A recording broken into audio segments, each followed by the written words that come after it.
Are you tired of the same old pro wrestling? Then check out the amazing action on Powerslam.tv, the biggest indie pro wrestling channel in the world. Get over 4,000 hours of the best pro wrestling events from over 110 of the biggest names in the industry from over 15 countries around the globe. Get your free trial today at Powerslam.tv. This is Jordan Grace, and you're listening to the Social Suplex Podcast Network. BWB, this is One Nation Radio. You better get it right. Rich Latta, James Boyd came to give them life. The Blackest Wrestling Podcast has come to kick all ass and drop it 6 feet if they're kicking trash. Word, let me welcome y'all to something different. And if you dig it, man, you should let some friends listen. We be getting it in, this on the regular, dude. Ravish and flow, but this shit rule. See, James don't rap, so I had to break it down. The whole network, man, we coming for the crown. Raps in the columns, I keep them both covered. Making the beats too, so the listeners can bump it. Hit us with the rating, yeah, I'm saying it's a 5. Before you hit it, talk, bob your head side to side. It's One Nation Radio, and this is the beginning. It's Rich, and I'm here with James. It's time to listen to One Nation. You got to unleash the power of the pyramid. This is Mike Sempervive from WrestlingObserver.com. Check me out on Wrestling Observer Live every day. And also check out your boys, Rich and James, on One Nation Radio. This is Kenny Omega. We're listening to One Nation Radio. Check it out, guys. These guys know what's up. Big Kenny Omega fans, and that's all that counts to me. Goodbye and good night.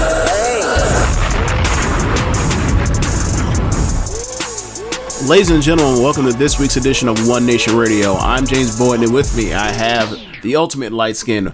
One would say, after last night, you know, I guess y'all back on top after Versus, right? Richard Lotto, what's going on? I don't recognize this back on top thing. You know, I didn't know we left. You know, Drake. You know, Chris. You know, it's been going on for a long time now. Steph. You know, yeah. You know, this has been going on for a long time. Yeah, if I were you, I would not stand for this light skin erasure either. Yeah. Yeah. You know, I made a song about it, you know. Yeah, man. So, I guess this is where we start, right? Ludacris versus Nelly. Just a gigantic clash in the light skin community between two titans of that persuasion.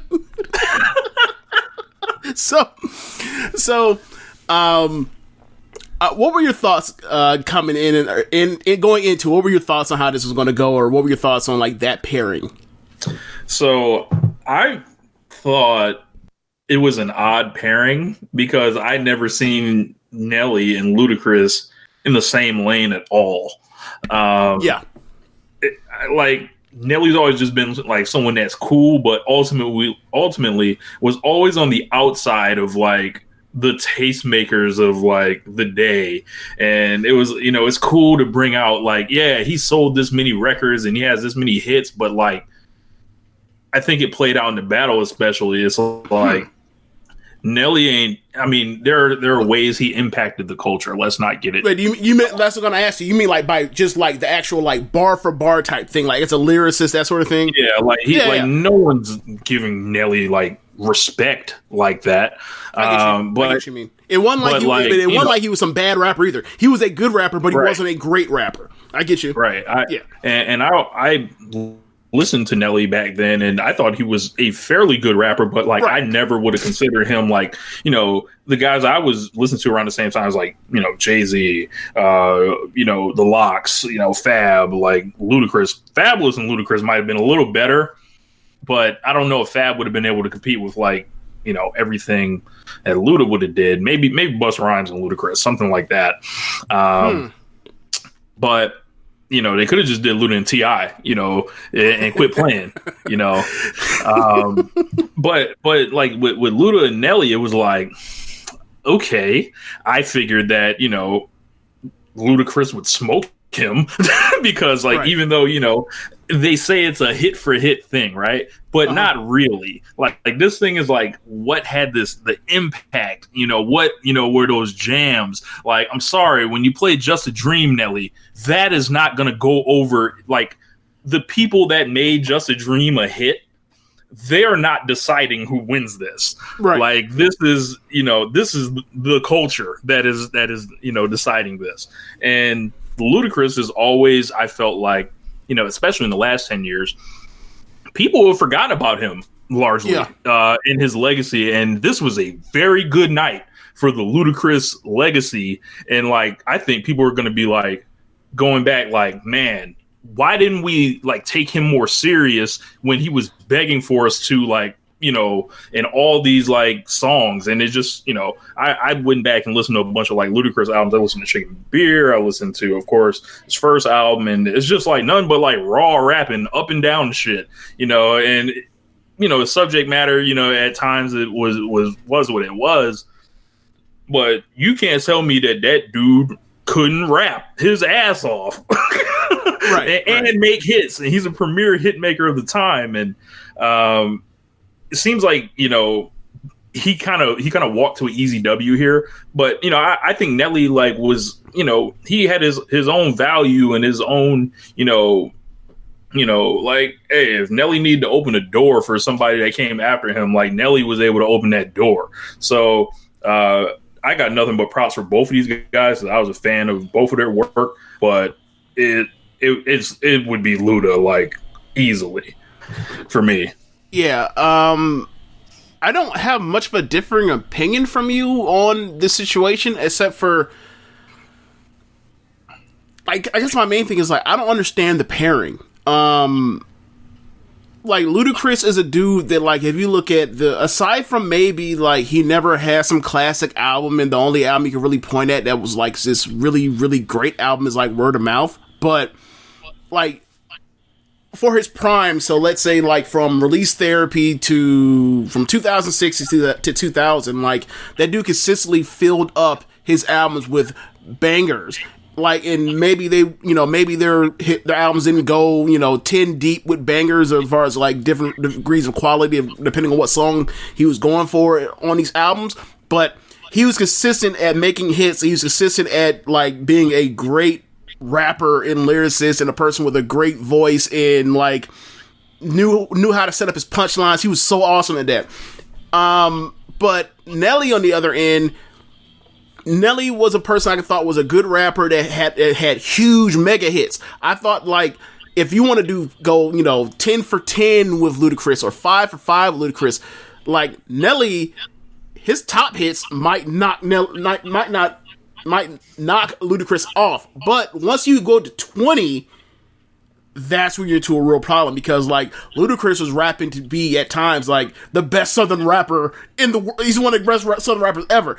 Nelly was rapping for to try to sell as many records as possible. Yeah, like their aspirations were different, even though like it kind of makes no sense to me that they didn't do like 5 different songs together, because like you would have thought right. That, and then they mentioned that during the battle, and he was like, label politics kind of kept us apart. At one time they tried to work together or whatever, but they seemed like they had love for each other from day one. Right. I mean, because just they were both on that that Neptune's early 2000 vibe.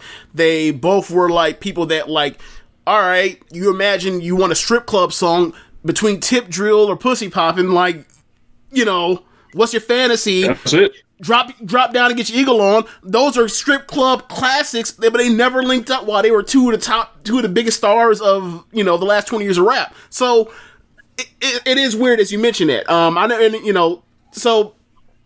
yeah, I just, their goals ultimately, even though there was a bunch of overlap there as far as like their, from a commercial standpoint, as far as like their singles and whatnot, like, just like album per album and what was on those albums it's a bit of a different outlook. Like, one person was trying to sell, become the 4th highest selling rap artist of all time. The other one was trying to do that, but also like have people respect him. It ain't a game. Yeah, it's like I wish somebody would like look. I have issues with Ludacris' catalog as far as super content, especially the first 5 years, but. Nah, you can't tell me that dude can't rap. You tell me you can't rap, I think you're out of your fucking mind. Like, that's like saying that Ludacris ain't no rapper is like, I don't know. It's like, Kenny Omega has no psychology. He just V triggers you to death. Like, nah, bro, you gotta go somewhere for that nonsense. That's bullshit. Like, nah, but I kind of wish that Nelly, because I talk to you about this often. Like Ja Rule, for example. You can say what you want to, make all these jokes about 50 Cent, or even now I go on Twitter and I see like a bunch of young niggas or white people like clown on Nelly, and I'm like, dude, I was there. You're out of your mind. People were outright rocking with those two people until they weren't. Like Nelly was more of a fall off. I will never forget seeing Nelly and the Saint Lunatics in Rap City the Basement and finding out, oh, Nelly can really rap if he wants to. Right. Like, right. and then like listening to the Saint Lunatics album, and Murphy Lee was like, he was like the Lloyd Banks of like, compared to Nelly being 50 Cent. 50 and Nelly might have been the more compelling, kind of battle here. And another thing about that is like, I mean, you say that dude want to rap, like, I mean, he did get that Rock the Mic remix, and he fucking murdered that. I mean, he was dissing KRS-One too, but whatever. Like, so I think the thing for me is like, I kind of wanted Nelly to be in there with somebody else of that ilk. And the reason why I kept thinking of Nelly and Ja Rule was like, you put them together, they're kind of in the same lane. They go out there and they play their hit, they go 20 for 20, and you go back. I think you go back and you just sit there. You can appreciate like, oh yeah, like we kind of like spent the last 15 years like playing these dudes like they weren't like two of the best hit makers the history of rap, and played them for whatever dumb reason or whatever else. Like, I mean. The only ill will I really have towards Nelly is like, why would anyone do that sort of thing to Ashanti? That's about it. But like, I mean, I heard he didn't play Batter Up, which is like, wow, he didn't play Batter Up. There's another song. Yeah, I got the whole track list here. Yeah, go through it. Yeah, so like, Ludacris opened with "Welcome to Atlanta." Of course, y'all know what that sounds like, But Nelly countered with "Na Na Na Na Na." It was off his Sweat album. Nah, Ludacris. So went to "Pussy Poppin'" versus Tip Drill. I'm going Tip Drill on that. I wasn't that much of a fan of stand up, so like Ludacris. It was Pussy Poppin' versus Tip Drill. I didn't get to stand up yet. Okay, sorry. Then Ludacris was like "My Chick Bad" versus Pimp Juice. I might call that a draw. Yeah, I'd probably go with "My Chick Bad" just because Nicki flamed that verse. We've got Ho versus "Flap Your Wings." See, like for me, it's Ho, but like that might just be a regional thing, or like or a thing. No, like, I'm with you. I'm with you. You use a Ho rang off in Massachusetts. I didn't know that. I wasn't aware. It rang off. Okay. Ludacris rang off. I had his album at the time or whatever. Okay. Then we had Saturday versus Ride With Me. I'm going with Ride With Me all day on that. See, that's a tough one because I mean, you don't like Saturday. I love Saturday. I absolutely love. That's one of my 10. That's probably one of my 10 favorite Ludacris songs. I love Saturday, but yeah, Ride With Me is like one of those like that's picking up a book forever. Then we got What's Your Fantasy versus Country Grammar. Oh my God, that's very tough. That is very tough. That's a draw for me. Like that is like both of the songs that like launched him into superstardom. Like that, exactly. Those are your introductions to both of them. That's very hard. Very hard.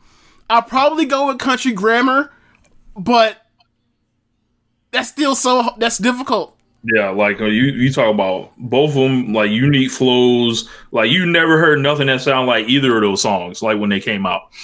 And then we got Rollout versus Body on Me, which is Ashanti, Nelly, and Akon. That's Rollout all day. I don't even know what Body on Me is. The first Ludacris and Timbaland. No, the second one. I'm sorry, the second one. Yeah, I don't think he played Fat Rabbit. I don't think so. I wouldn't have played that on here either. I wouldn't have people like that beat's dope. He could have got away with it. Because then they wouldn't. He could have got away with it against but not against no, He couldn't have done that against Grills. Grills would have mopped the floor with that shit. Then we got Splash Waterfall versus My Place with Nelly and Jaheim. I'm going with Splash Waterfalls all day, every day. I wasn't much of a fan of Splash Waterfalls, but I like the remix better.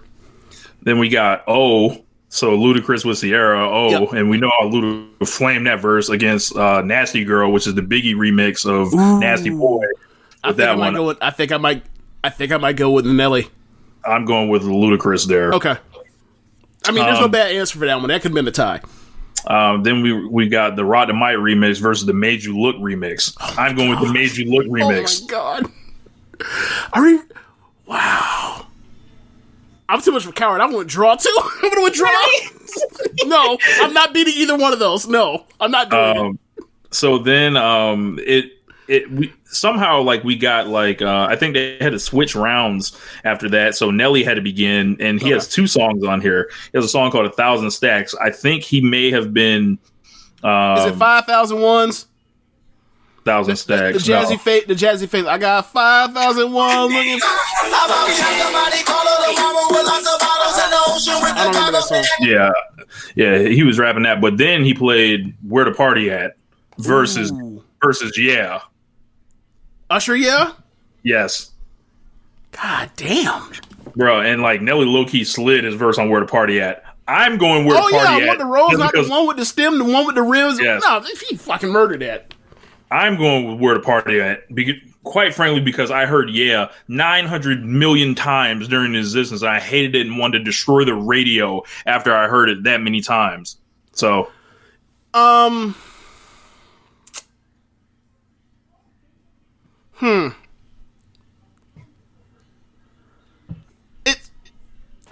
There's no right answer. If you go with either one, there's no wrong answers for that one.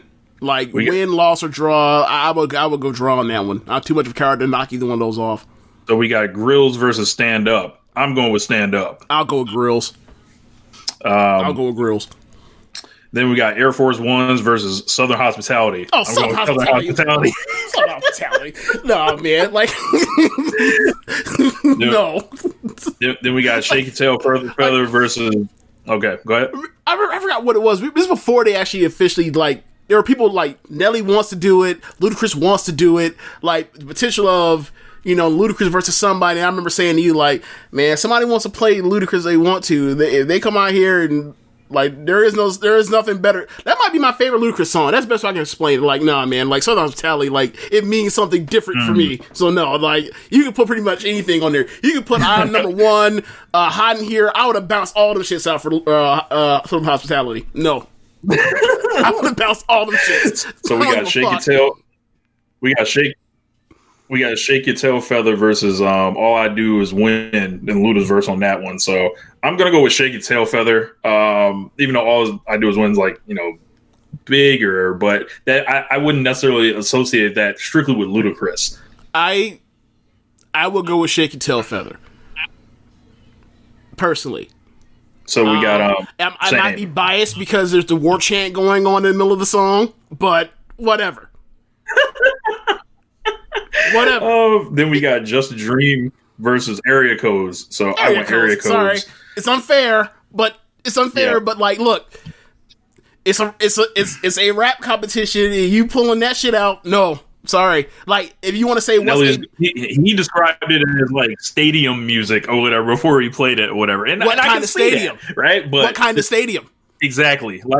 Exactly, because I know you play Just a Dream in certain areas, and be like, "Oh, this is the Fall Off song." Got you. Okay. Yeah. If you were going to compare, I would say this. I think the Nelly country songs would have been more timeless and have held up a lot better if it were not Nelly singing these songs. If they were the Over and Over Again, Only Just a Dream. If these were given to if Taylor Swift sang these shits, they would have worked. They would have been quote unquote timeless. But Nelly's not really. Nelly's just out here fucking off to try to make a check, and he made them checks, but he putting this out here against Ludacris, and Ludacris gonna have to smash them shits. Sorry. Right. Then we got EI versus Moneymaker. I'm going with EI easily. Oh yeah. Then we've got Nelly's Get Like Me versus How Low Can You Go. I don't even know what Kid Like Me is. It was like Nelly, Nicki Minaj, and Pharrell. I thought you hated. Didn't you hate? How Low Can You Go? I thought you hated that. I did, only because I heard it that many times. But like, bro, how Low Can You Go is the single most played song in Wild 94.1 history. I swear to God, it's either that or I'm Out Here Grinding. One of those two. So for those that don't know, 94.1 is the hip hop, the number one hip hop station in Tampa Bay area. So for those that don't know, but yeah, you do have a point. They were playing that shit super. They heavy. played that shit to the ground, like. They wrote that shit out. That beat though. Yeah. So like I'm like, yeah, I don't even know what Get Like Me was, Nelly. Then we got Hot in Here versus Move Bitch. Man, that's tough. It's not tough for me. Look, Move Bitch should have picked up a book somewhere else. It should not have gone. He should not have put. Who went first? Nelly. Yeah, Yeah, Nelly won. Nelly won that round, but like Move Bitch in a lot of these rounds would have been the best song on a lot of these. Yeah, I can't in good faith put Hot in Here or make Hot in Here lose, right? But I like Move Bitch like a lot. So yeah, Move Bitch is I think Move Bitch is a top 10 song from Ludacris at least. Then we got Dilemma versus Lovers and Friends. Ooh, I'm gonna go with Dilemma.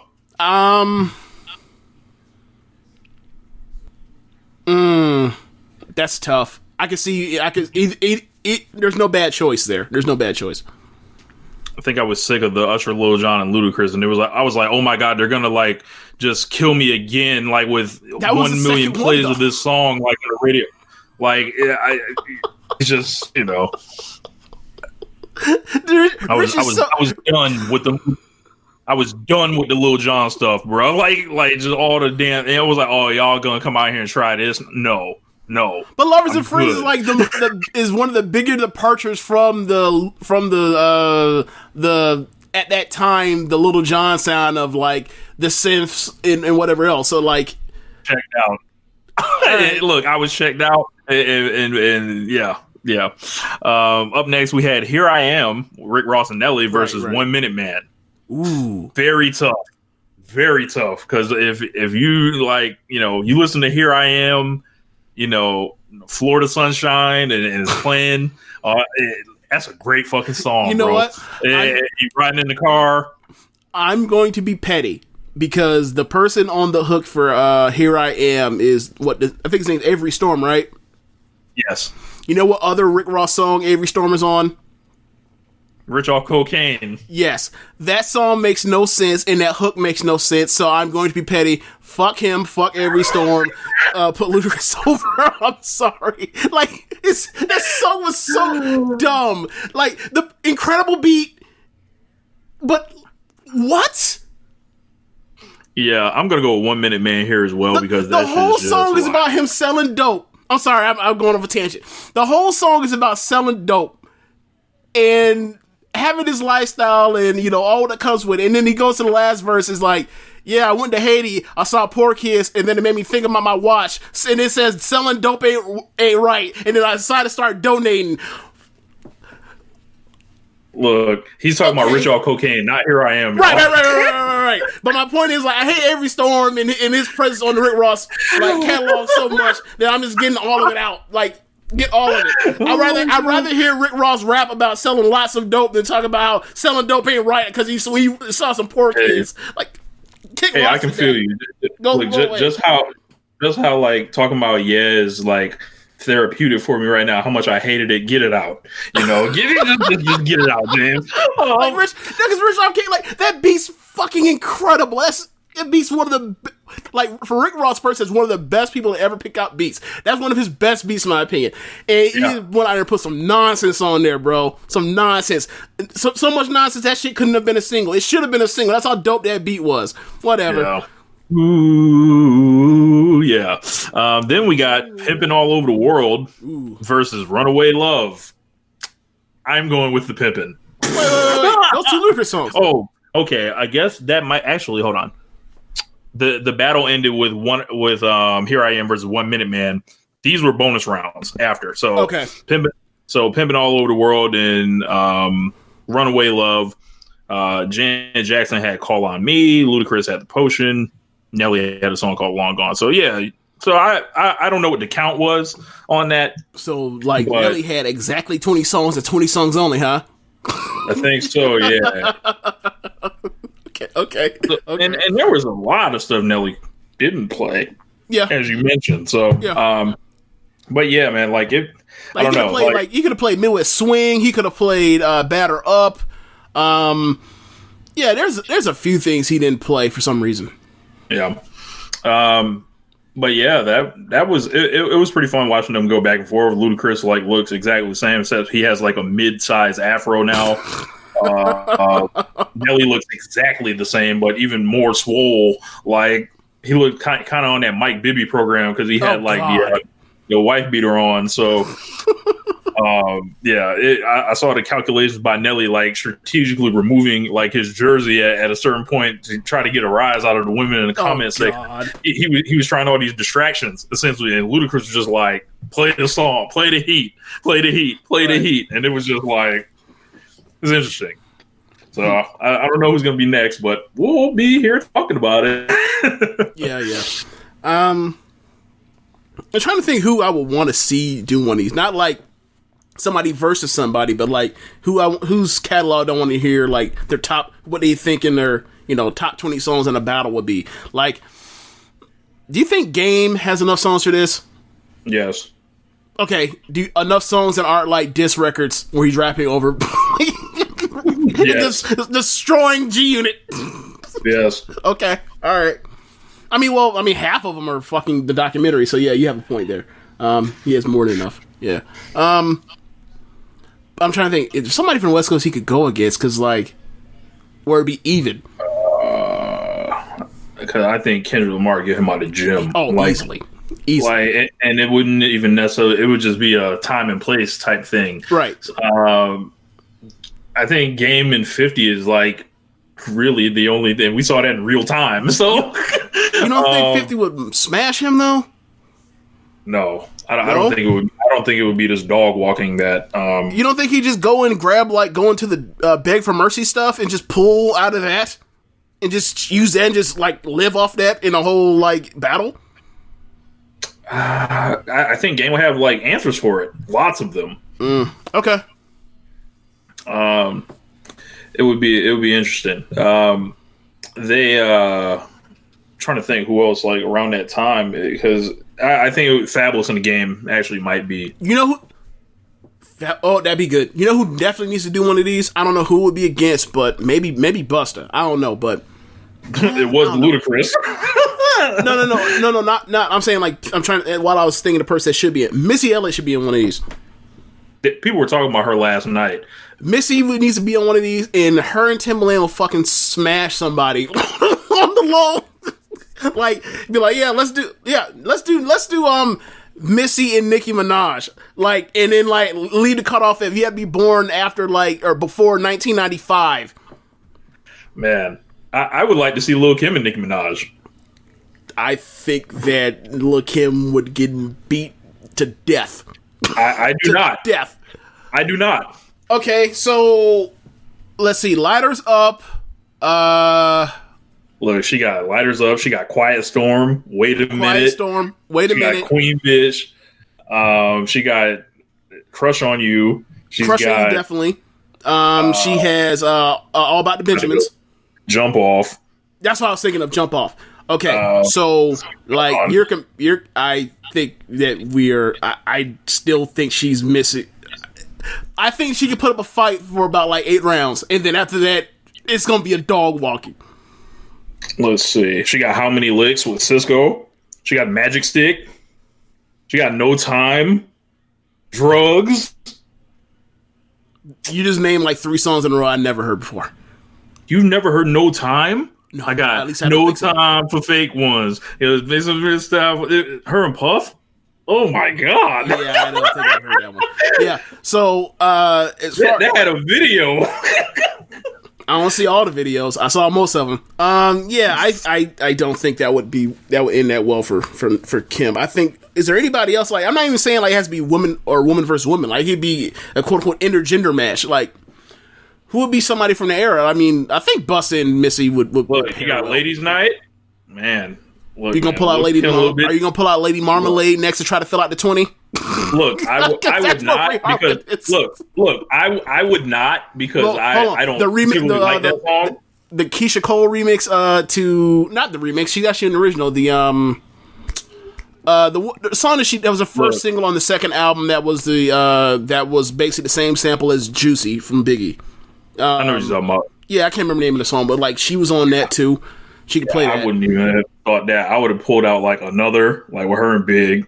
How about this? How about we have her and Foxy team money? No. How about we have her and Foxy team together against Missy? Foxy ain't deep enough. Foxy got like 5 songs. That's my point. She needs those 5 songs to compete with Missy.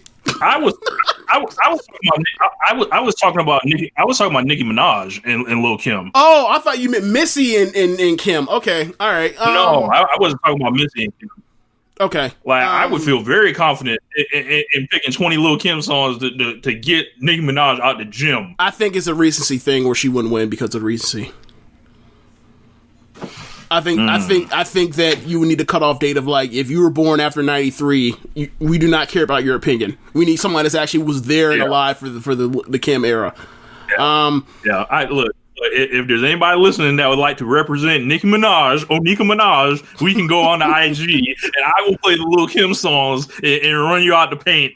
Oh, God. So, I'm a big fan of the Lil Kim. Were you a fan of the album cover? Yes. Oh, God. All right. I did own hardcore. Yes, I did. All right, you ready to move on now? Yes. Rich Latta, noted Lil Kim fan. You learn new things every day. Yeah, that's not the only thing we just learned. That man was a young pervert. So move on. Next order of business. Money, power, respect. Come on, man. Lil Kim, y'all trying to play with Lil Kim like this? Money, power, respect should make it. That would definitely make it on there. Yeah. I mean, how much of that commission shit would have made it? Hey, man. Well, actually, the Foxy Brown is commission. Never mind. Whatever. All right, so Drew Gulak's contract has ran out. This, like, seems just, like, random as hell. Like, he was on TV. He was, doing this pupil-student thing with Daniel Bryan.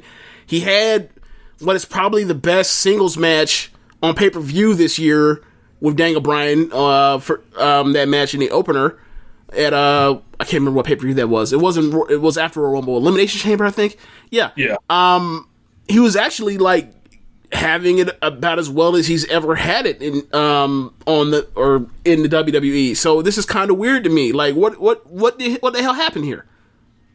No idea. I think there's a situation going on where people run their lips, and it's a point of contention at all in WWE. It seems like they're getting you the fuck out of here. It's strange now that, his contract expired. There were rumors that he wanted a bit of a raise, and either one of two things are going on. Either they never switched over his 205 Live contract, which I would be skeptical of.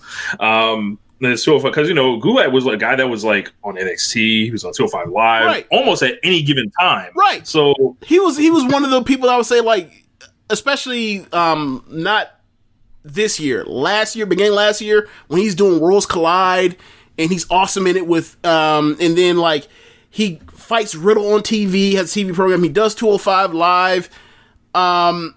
It's weird that and now he got moved to SmackDown. He's doing the same with Daniel Bryan. Like, everything I've ever seen him do on WWE television has been done well. So I don't get what happened. I just don't get it. Yeah, and some people were saying that he asked for a raise, and trying to secure his new contract, and then they were like, you know what, we're gonna not play. We've literally offered every Tom, Dick, and Harry new 5-year contracts or all this money in the last year, and then when it came time for this guy, for whatever the reason, because it ain't the pandemic, they're still making money hand over fist.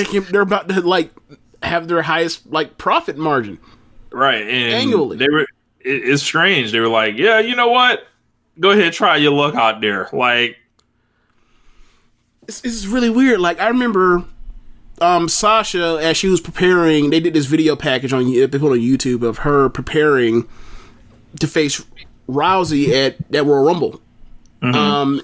So she goes to House of Glory, does the stuff with Amazing Red, and then, like, while she's at the PC and she's trying to come up with a game plan for Rousey, she's there with Gulak and Lorcan.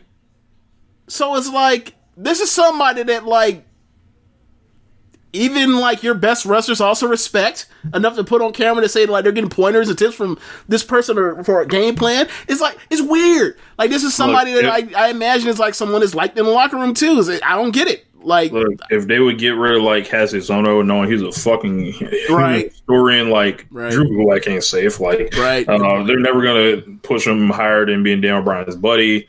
And this is a guy I'm not even all that crazy about, Gulak. You know, I find value in what he does. I know a lot of the WWE fans like Drew Gulak from, like, you know, the stuff he was doing to PowerPoints and all that. But, you know, ultimately, if he ends up getting a push, like, I don't know, maybe his goals in wrestling are different at this point. You would think maybe he saved some money. He has a lot of friends outside the industry and navigated the indies for years.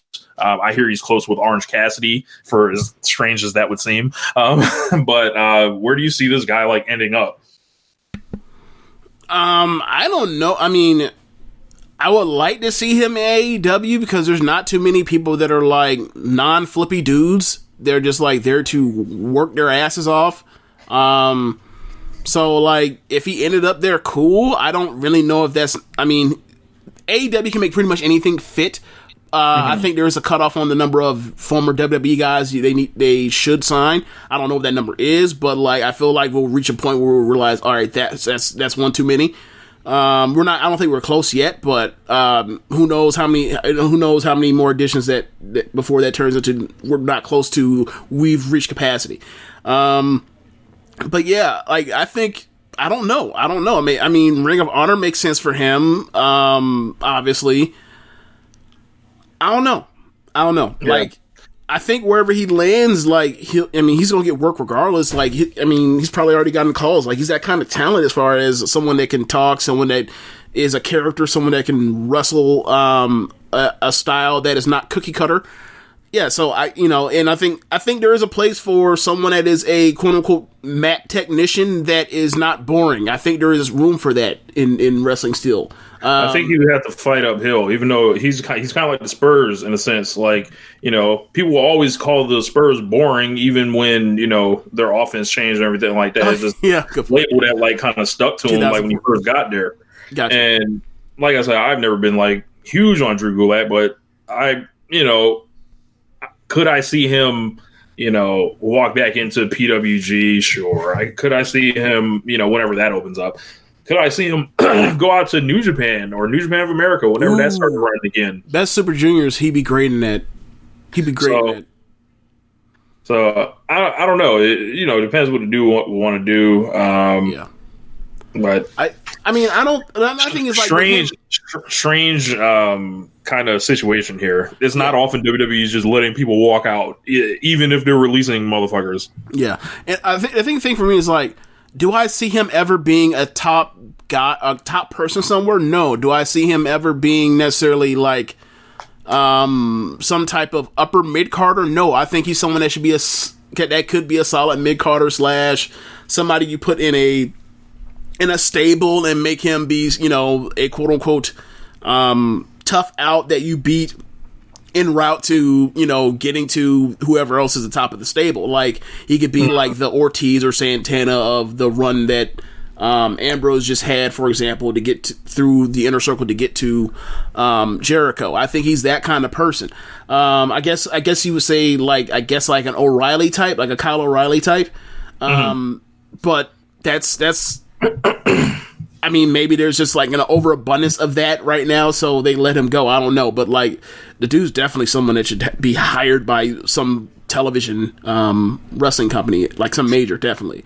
He's only 33 years old, so, like, you know, lots of years in front of him. Yeah. So, like, he's somebody that's, like, if he were to become a trainer, like, whoever, if he became a trainer, look out. I guarantee he'd be out here like just, training up like crazy people in the next like 10 years. Like, oh yeah, this person's like the top person on the radar. Like, who trained him? Gulak. Oh, that makes sense. All the sense in the world. Yeah, so I guess next after that we have to talk about Lio Rush-Mark Henry. Man, what happened this week? I don't know. I just heard some stuff and I saw a bunch of tweets from Lio Rush and I was like, oh no, what's this? Yeah. So Lio Rush woke up randomly and decided to start, telling it how he sees it. Was saying that,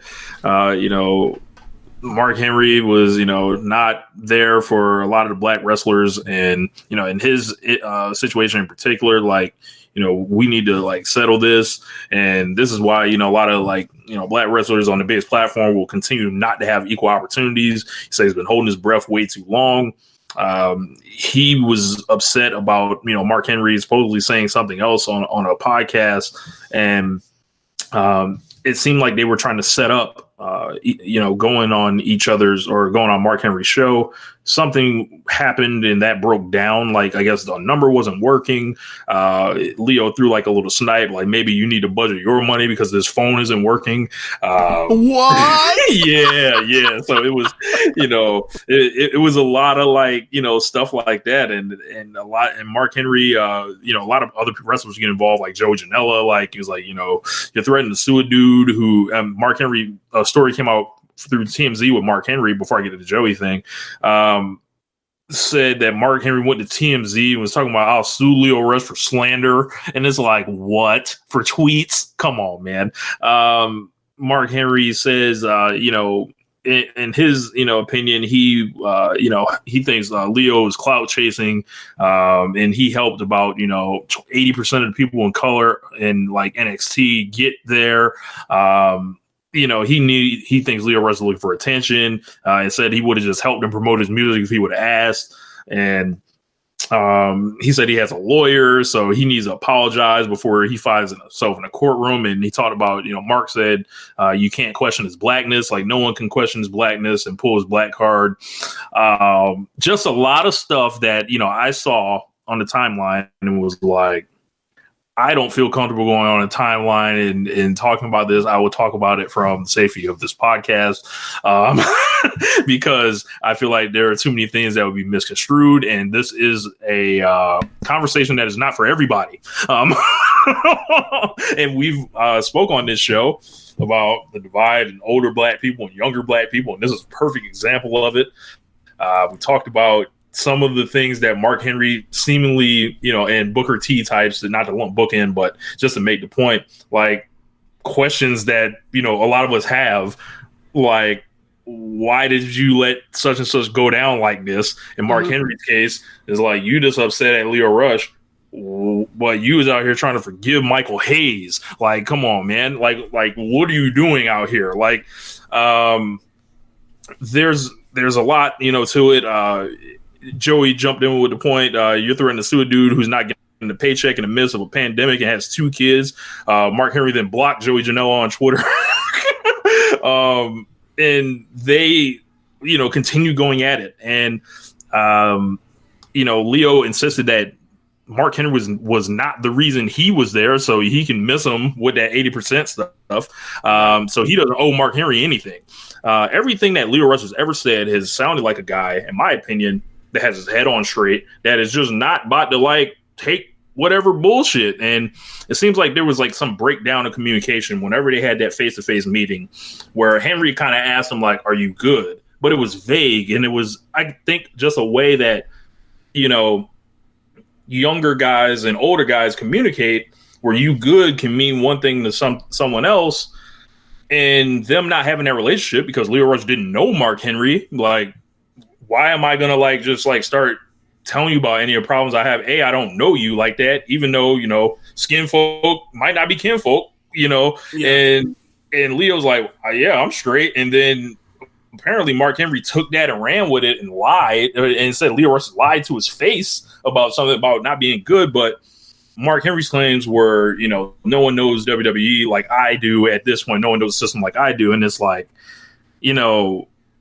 I think it was a clear breakdown in communication between those two, and then this is spilled into something that, like, I was like thinking to myself, I was like, do I have to write a column about this? And then I was like, no, I'm not going to do that, because I don't feel like it's a conversation for everyone. And of course, you know, everyone's weighing in online, and it's very kind of ugly.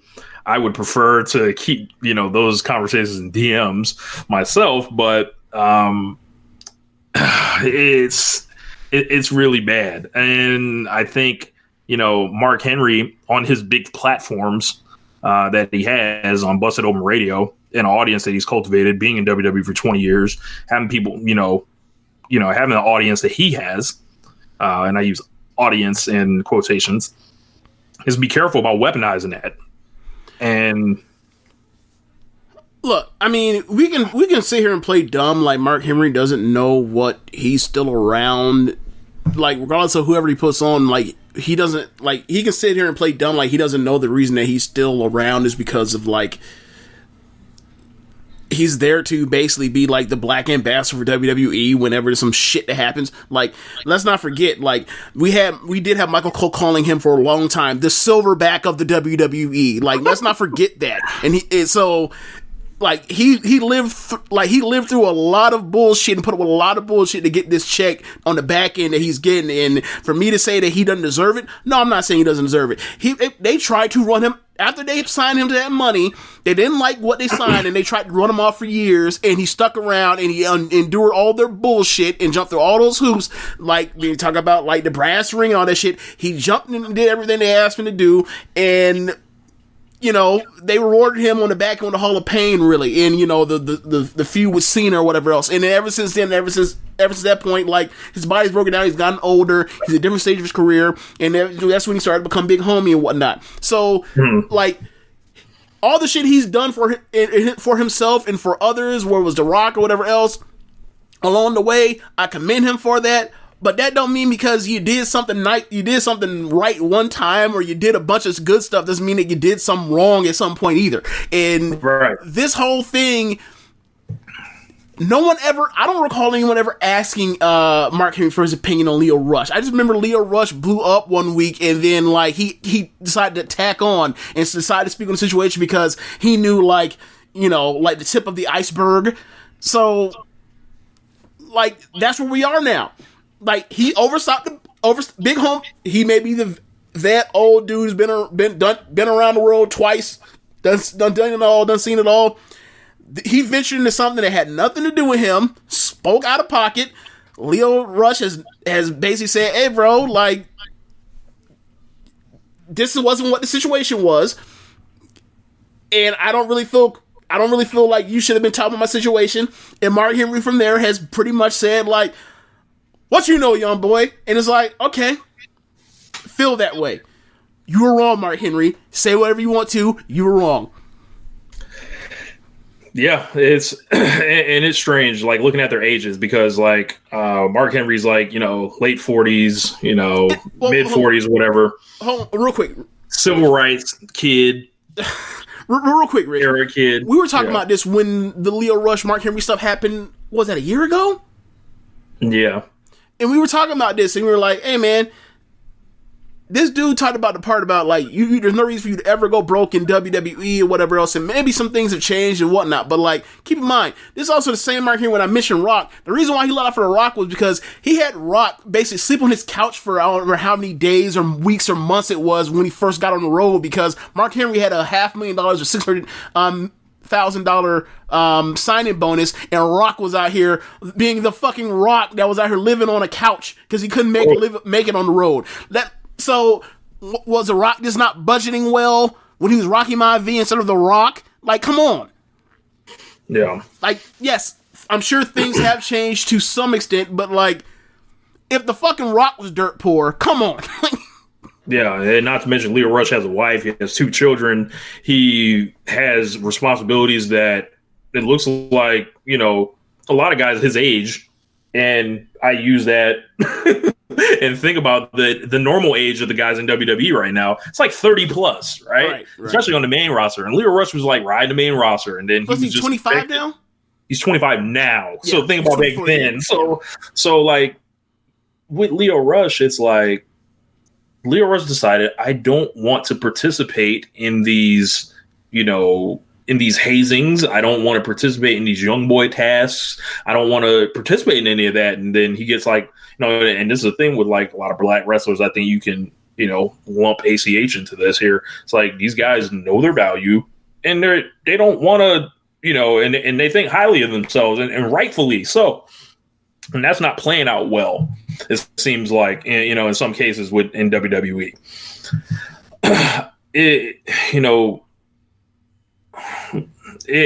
this is a very like, Mark Henry's in his mid 40s, Leo's in his mid 20s. We're like in the middle of them. So are we the J. Cole middle child? Is that what middle child right now? Yes, correct. Because it's like I feel like I know exactly where Lio Rush is coming from, and I see all the things that happened to Mark Henry, going through it. But then I realized like that time and place where it's like the next age needs to push it forward, and it's Leo's not beholden to you, Mark Henry.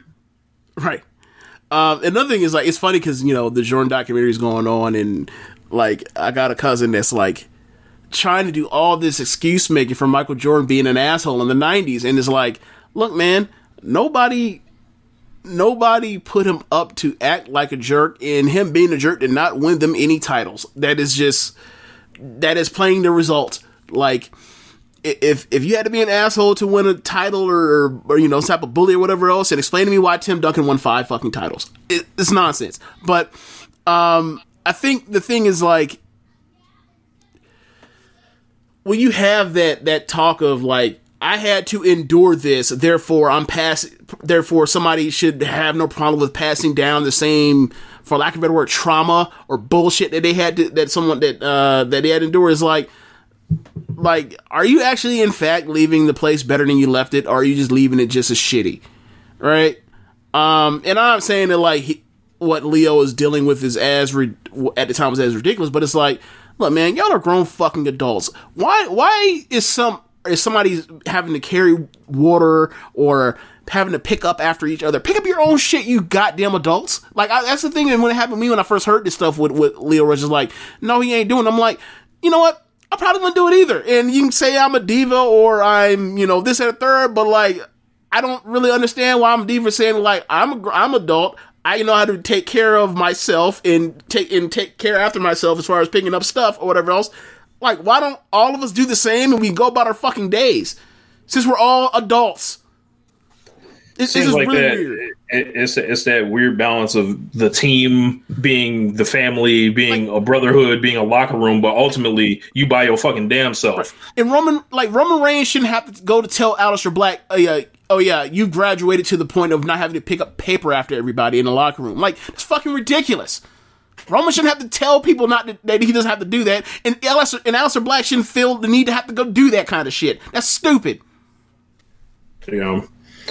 Ultimately, I don't know if these guys are going to end up speaking or whatever. It's just like, whatever it is, they need to holler at each other through mutual friends, through anything like that, because putting this on the timeline is leaving it way too open for interpretation for way too many people.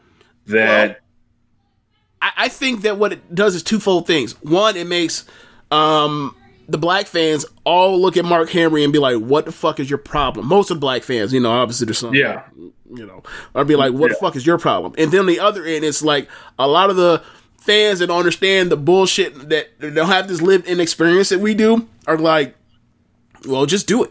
It's like, no, I don't want to just do it because, like, that's bullshit. Why do we have to just do it? Like, why am I on this Nike shit? Like, why can't we just all treat this like a workplace and move on, as opposed to, because we do act fake fighting, we have to like treat like we're a halfway sports team type thing and we haze each other and do grunt work? That's bullshit. Mm-hmm. Like, I understand if these were dynamics at play to where, like, these were interns or whatever else, so they go get coffee or whatever else, like, or have to go run errands or whatever. That makes everything. But like, nah, bro, my check's cash just like yours do. Fuck out of here. Yeah. if you guys missed that situation, like, you know, it's all over Twitter. It's, you know, I don't know if they're still going at it, but yeah, and yeah, it's a unfortunate kind of thing here, but on to you know, a little bit more positive things. Oh yeah, let's move on from there and just talk about, I guess, Double or Nothing is this Saturday, which that snuck up on me. I thought it was like 2 weeks from now, but it's upon us. I mean, I got the card here. Okay. Yeah, I mean, I guess we could just run from the top and run down or whatever else. I mean, gotcha. So, yeah, I'll just go in order on the wiki. So, okay. Cody will be taking on Lance Archer for the AEW TNT Championship. Is this the best? Is this the best? Or let me phrase: is this the most well built match from a program perspective? I feel like it is. On this show, yes. Yeah. And it's like, man, this it seems like they got fucked really bad because they were headed somewhere, but we'll never know. They you know, had that brawl last week, which was hilarious. Oh my god! What do you think of the brawl for? Man, I saw Cody in that fucking truck, and I was like, what is he doing? Then he fucking runs into the thing after driving like 5 feet. He's dressed in his, like, you know, his suit and all this other stuff and these dress shoes. This was like the wackest, like I'm not believing you, Cody, coming to fight for your wife's honor, wearing dress shoes and all this shit. It's like he ain't had no like tougher kind of wear, like to go out there and run with, like he ain't got a pair of jeans somewhere, and like maybe he could have pulled up with like a black wife beater on or something, like just looking a little bit more rugged and ready to get after it. But like that threw me off from the jump. The brawl was what it was. What was it? It was what it was. What, okay, thank you. Yeah, like it was like okay, but the thing is, like, I don't think it was like, it wasn't to be crisply worked or anything. It was supposed to be like, you know, kind of rugged, but it just kind of ended like awkwardly. Like, but I like Jake's role in it. Like, hey, let's not do it now. Like, let's make sure something's left so we can destroy him for real and get this belt. Yeah, I didn't have a problem with him calling the monster back. I think the thing for me was just like, aside from how terrible the spot looked with the truck, where he goes 5 inches and he nudges the fucking stuff and he gets out, whatever. The actual brawl, which is like, one, yes, I'm trying to put away the fact that like this happened and then like he's been steaming hot mad 38 mad for like 160 something hours until the next episode of Dynamite or whatever else. I don't even care about the clothes. Like, I don't care about the clothes. The fact that, like, there's a dude in between him, this monster in between him and this man that did this to his wife. And it's not some ugly, super ugly brawl. It's just, they're pretty much just having like a wrestling thing that felt like unurgent and like safe. It wasn't ugly or brutal. Like, the most brutal thing was the spot where, like, oh, he swiped his legs and he ended up taking a bump on the apron. It's like, the apron bump is the most brutal thing of a brawl where you're trying to get to this fucker that, like, was out all but hunching your wife. I just thought it was, like, it was very tame and pedestrian. I remember at the time I said, like, this is the kind of brawl, this brawl is, like, very nice and, like, well-mannered and behaved. This is the kind of brawl that, like, that dads don't mind, their daughters bringing to see them. Like, it's like so just it doesn't feel like, oh my god, like, you know, they're going at it. It felt like, oh, this is wrestling that's done on the way to the ring. Yeah, and I think this is their way. It felt more like a bunch of wrestling spots of punches than the actual like flat out brawl, which, like, I don't know why he couldn't talk to Moxley. Would you think a Moxley brawl to the ring would look like that? Because I don't. They, I think this is where their way to get Cody that personal feeling in every one of his matches that he needs or whatever, just to take it to like this boiling point level. Like, as far as the match, I don't know, man. It seems like at this point, it looks like Cody's going to probably do a promo this week, and Lance has been beating ass. I don't care who wins. Either way you go with it. Lance has got guys he can fight. Cody's got guys he can fight. These guys can always run it again. Doesn't really matter. But they did get Mike Tyson to present the belt, James. So like, when we look at this in stark contrast of the other fucking title match, doesn't it feel like this one's overshadowing that one? Yeah, because that one's been built since January? Nah, not that long. Not January. I'm sorry. Like since like March, early March or whatever else, like before quarantine, and then like this one was like 3 weeks ago. Oh yeah, here's your match.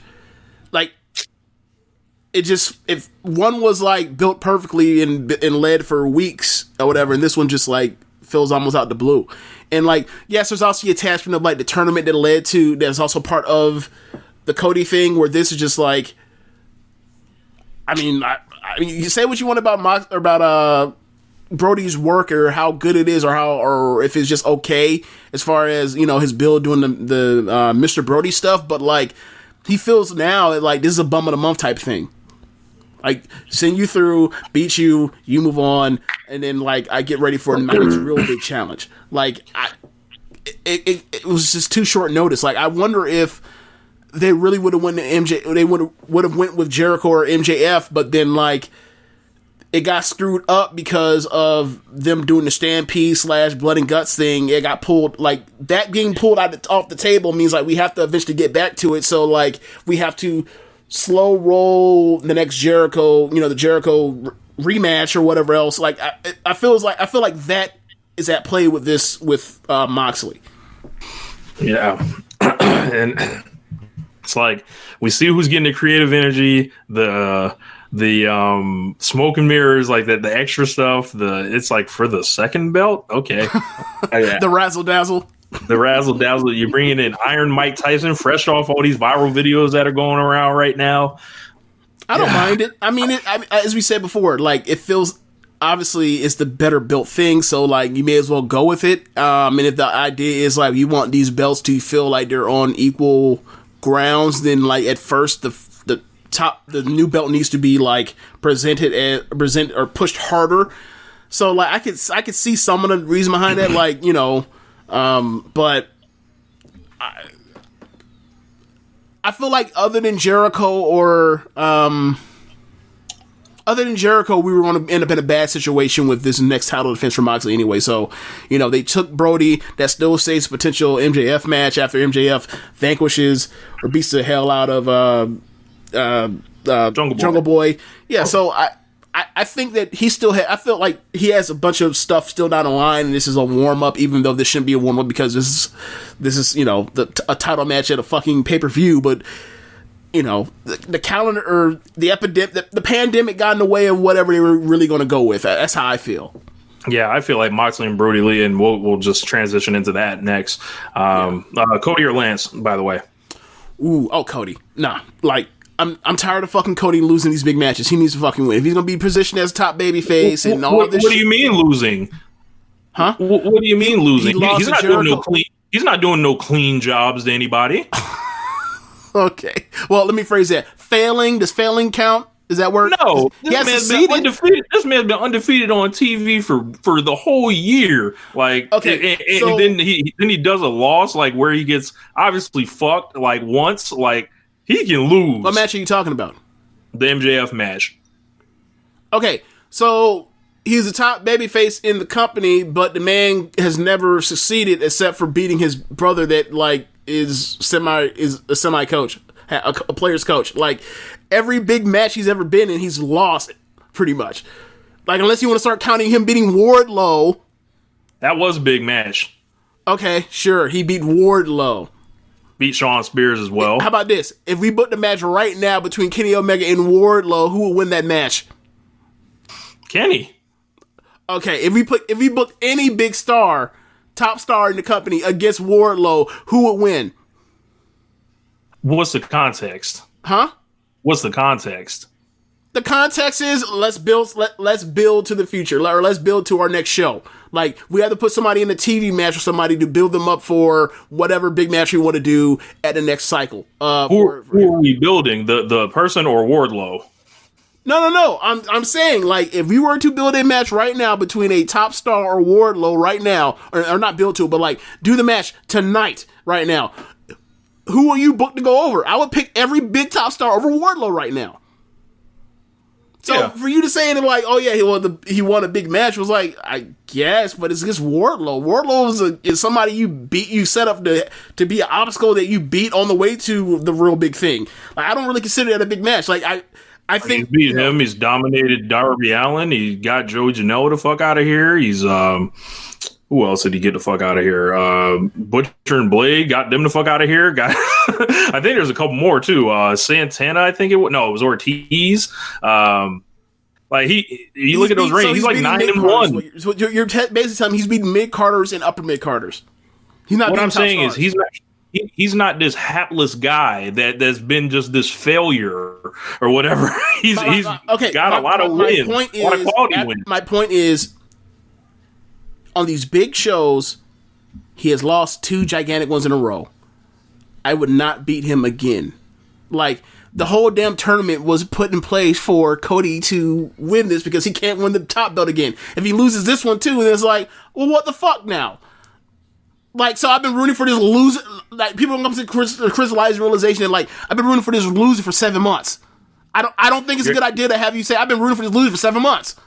So I have him win now. To sympathize with Cody, huh? You're asking me to sympathize with Cody. I'm not really asking you to sympathize with Cody. I'm more asking you to book it if you were trying to make your money for yourself. That's really where I'm at with that. Well, if we've already got a babyface world champion in Moxley, I would put the belt on a heel, the other one, and then for those other babyfaces to be able to fight him. But the heel's stronger than the babyface right now in AEW. Well, I think that's the thing. Like, you would have to figure out who that next babyface is. Like, whether it's a Darby Allin, whether it's Scorpio Sky, or a lot of those dudes in that ladder match, Orange Cassidy. Who else we got on there? Frankie, Luchasaurus, Jungle Boy. A lot of whoever. Somebody got to rise the fuck up, or even Cody can. But if you're gonna have a babyface world champion and a babyface secondary champion, I don't know. It's not the ideal situation, because then you're doing parallel feuds typically, and these already kind of feel like parallel feuds.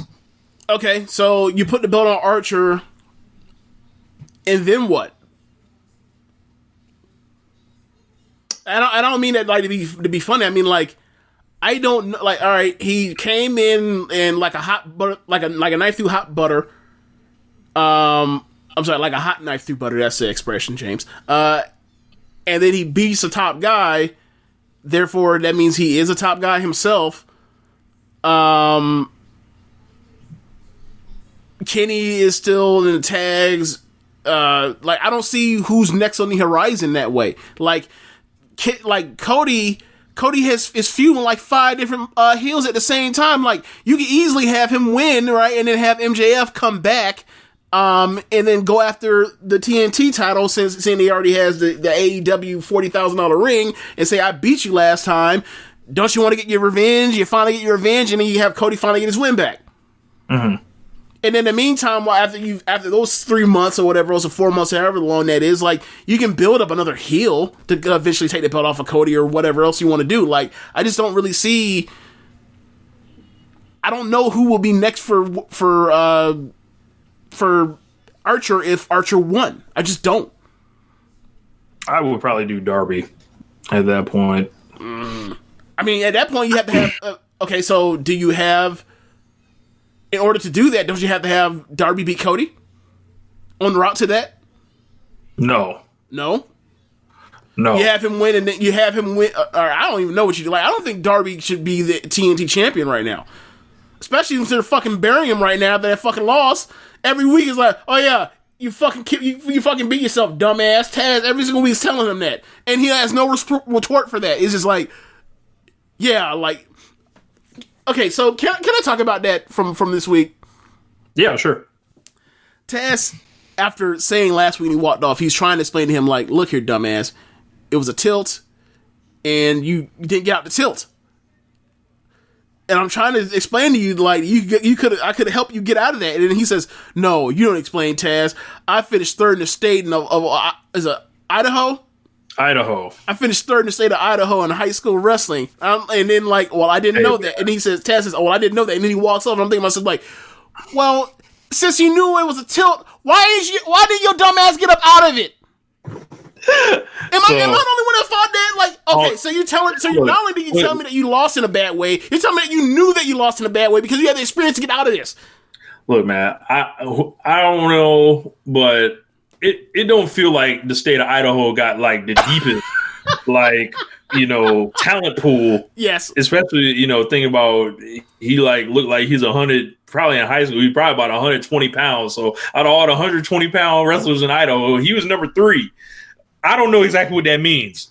So I can't tell you about like the depth of states in wrestling. So I can't. Idaho ain't at the top. That's what I can say. I imagine so because it's just population theory. But like I can't tell you if like there's some type of hotbed of wrestling in Idaho. I could tell you like if you want to talk about football, if you want to talk about high school football, I can tell you like Louisiana, Florida, California, Texas, Pennsylvania, Ohio. I can tell you where those are. Georgia. I can't help you when it comes to wrestling. I can't.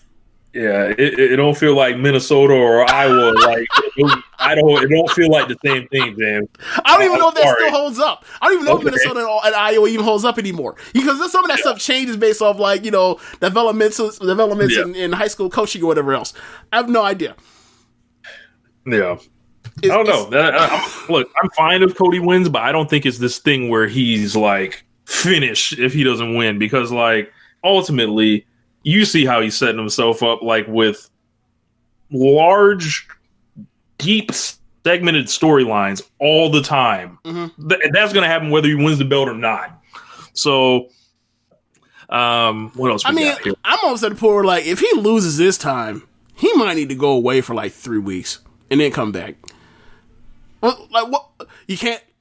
Okay, so you can never win the title ever again. You lost to the dude that cost you that, and like there was a secondary title made for you, and you lost it. And in the process of losing it, you also couldn't defend your wife's dignity. Who says he cares about his wife? I don't have any proof of this. He knocked her over at the one taping. So he didn't bother to address the public. After she got that snake put on her, that snake charm will move your body like a snake on like that. So this is what I'm gonna say to you because I actually listened to it because it's on the same episode as our episode about I think it's February 10th where we talked about our favorite rap lies, and it was also because it's the same week as the whooping, the strapping, the strapation. Right, look, she loves him. I don't know. No. Before the last slash, she came out and told him to get his ass up, and because he loves her so, he found the strength to rise up and take the last lash. So don't come to me months later and now say he don't care. I'm sorry. You gotta have one word. Either they're terrible. They've gotten worse at storytelling after putting that into the story to now like he don't care, or it was always bad when it. Go ahead. If we were to judge this by how Cody puts his matches together, he does shit that don't make sense all the time anyway. All I'm saying is, if he were to lose this match. I think that like what else is there for you to root for? Because he's gonna cut a good promo and 3 weeks out. There ain't nothing to root for about him. That's the thing. Hurt him. There ain't shit to root for about him. You gotta talk to Rich, not me. Do not at me in this stuff, but you need to talk to Rich. Ain't shit to root for. I think that he is still inspiring. My point is, if you beat him here, there is nothing to aspire for because he has lost it all. Like that's all I'm trying to say. What agrees with me? He thinks Cody should lose. They give him something to come back from. Yes, to come back from. If he loses here, he needs to turn heel. I'm serious. If he loses, he needs to turn heel.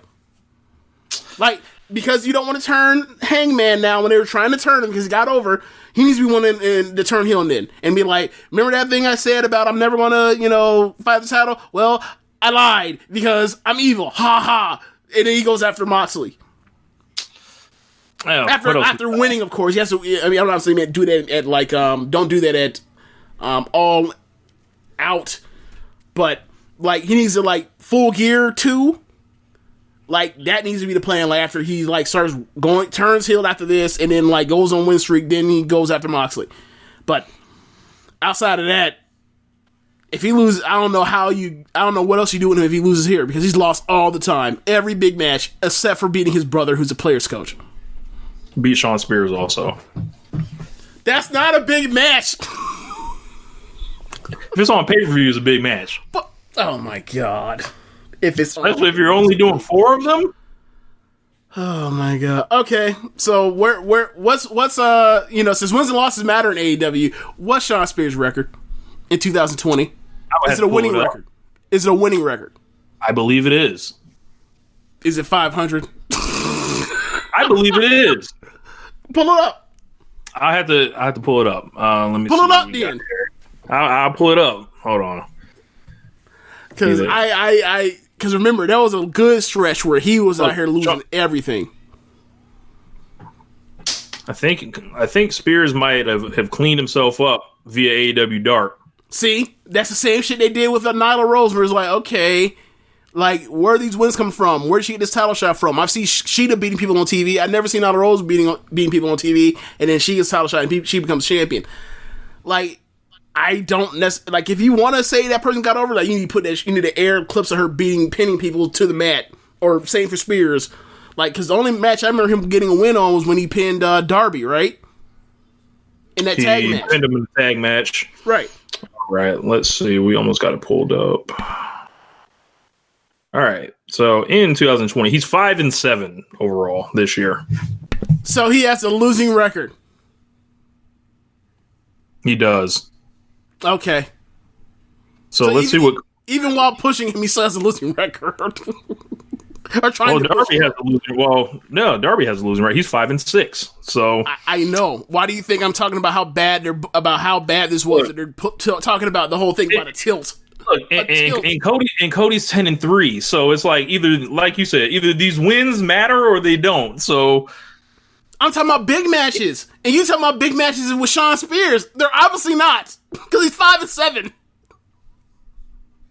Look, if it wasn't a big match, these people would not have overreacted like they did when he was using that chair. They reacted because he got his head sliced open, which made it a big match. Okay, well, how about it now? Shawn Spears has been great.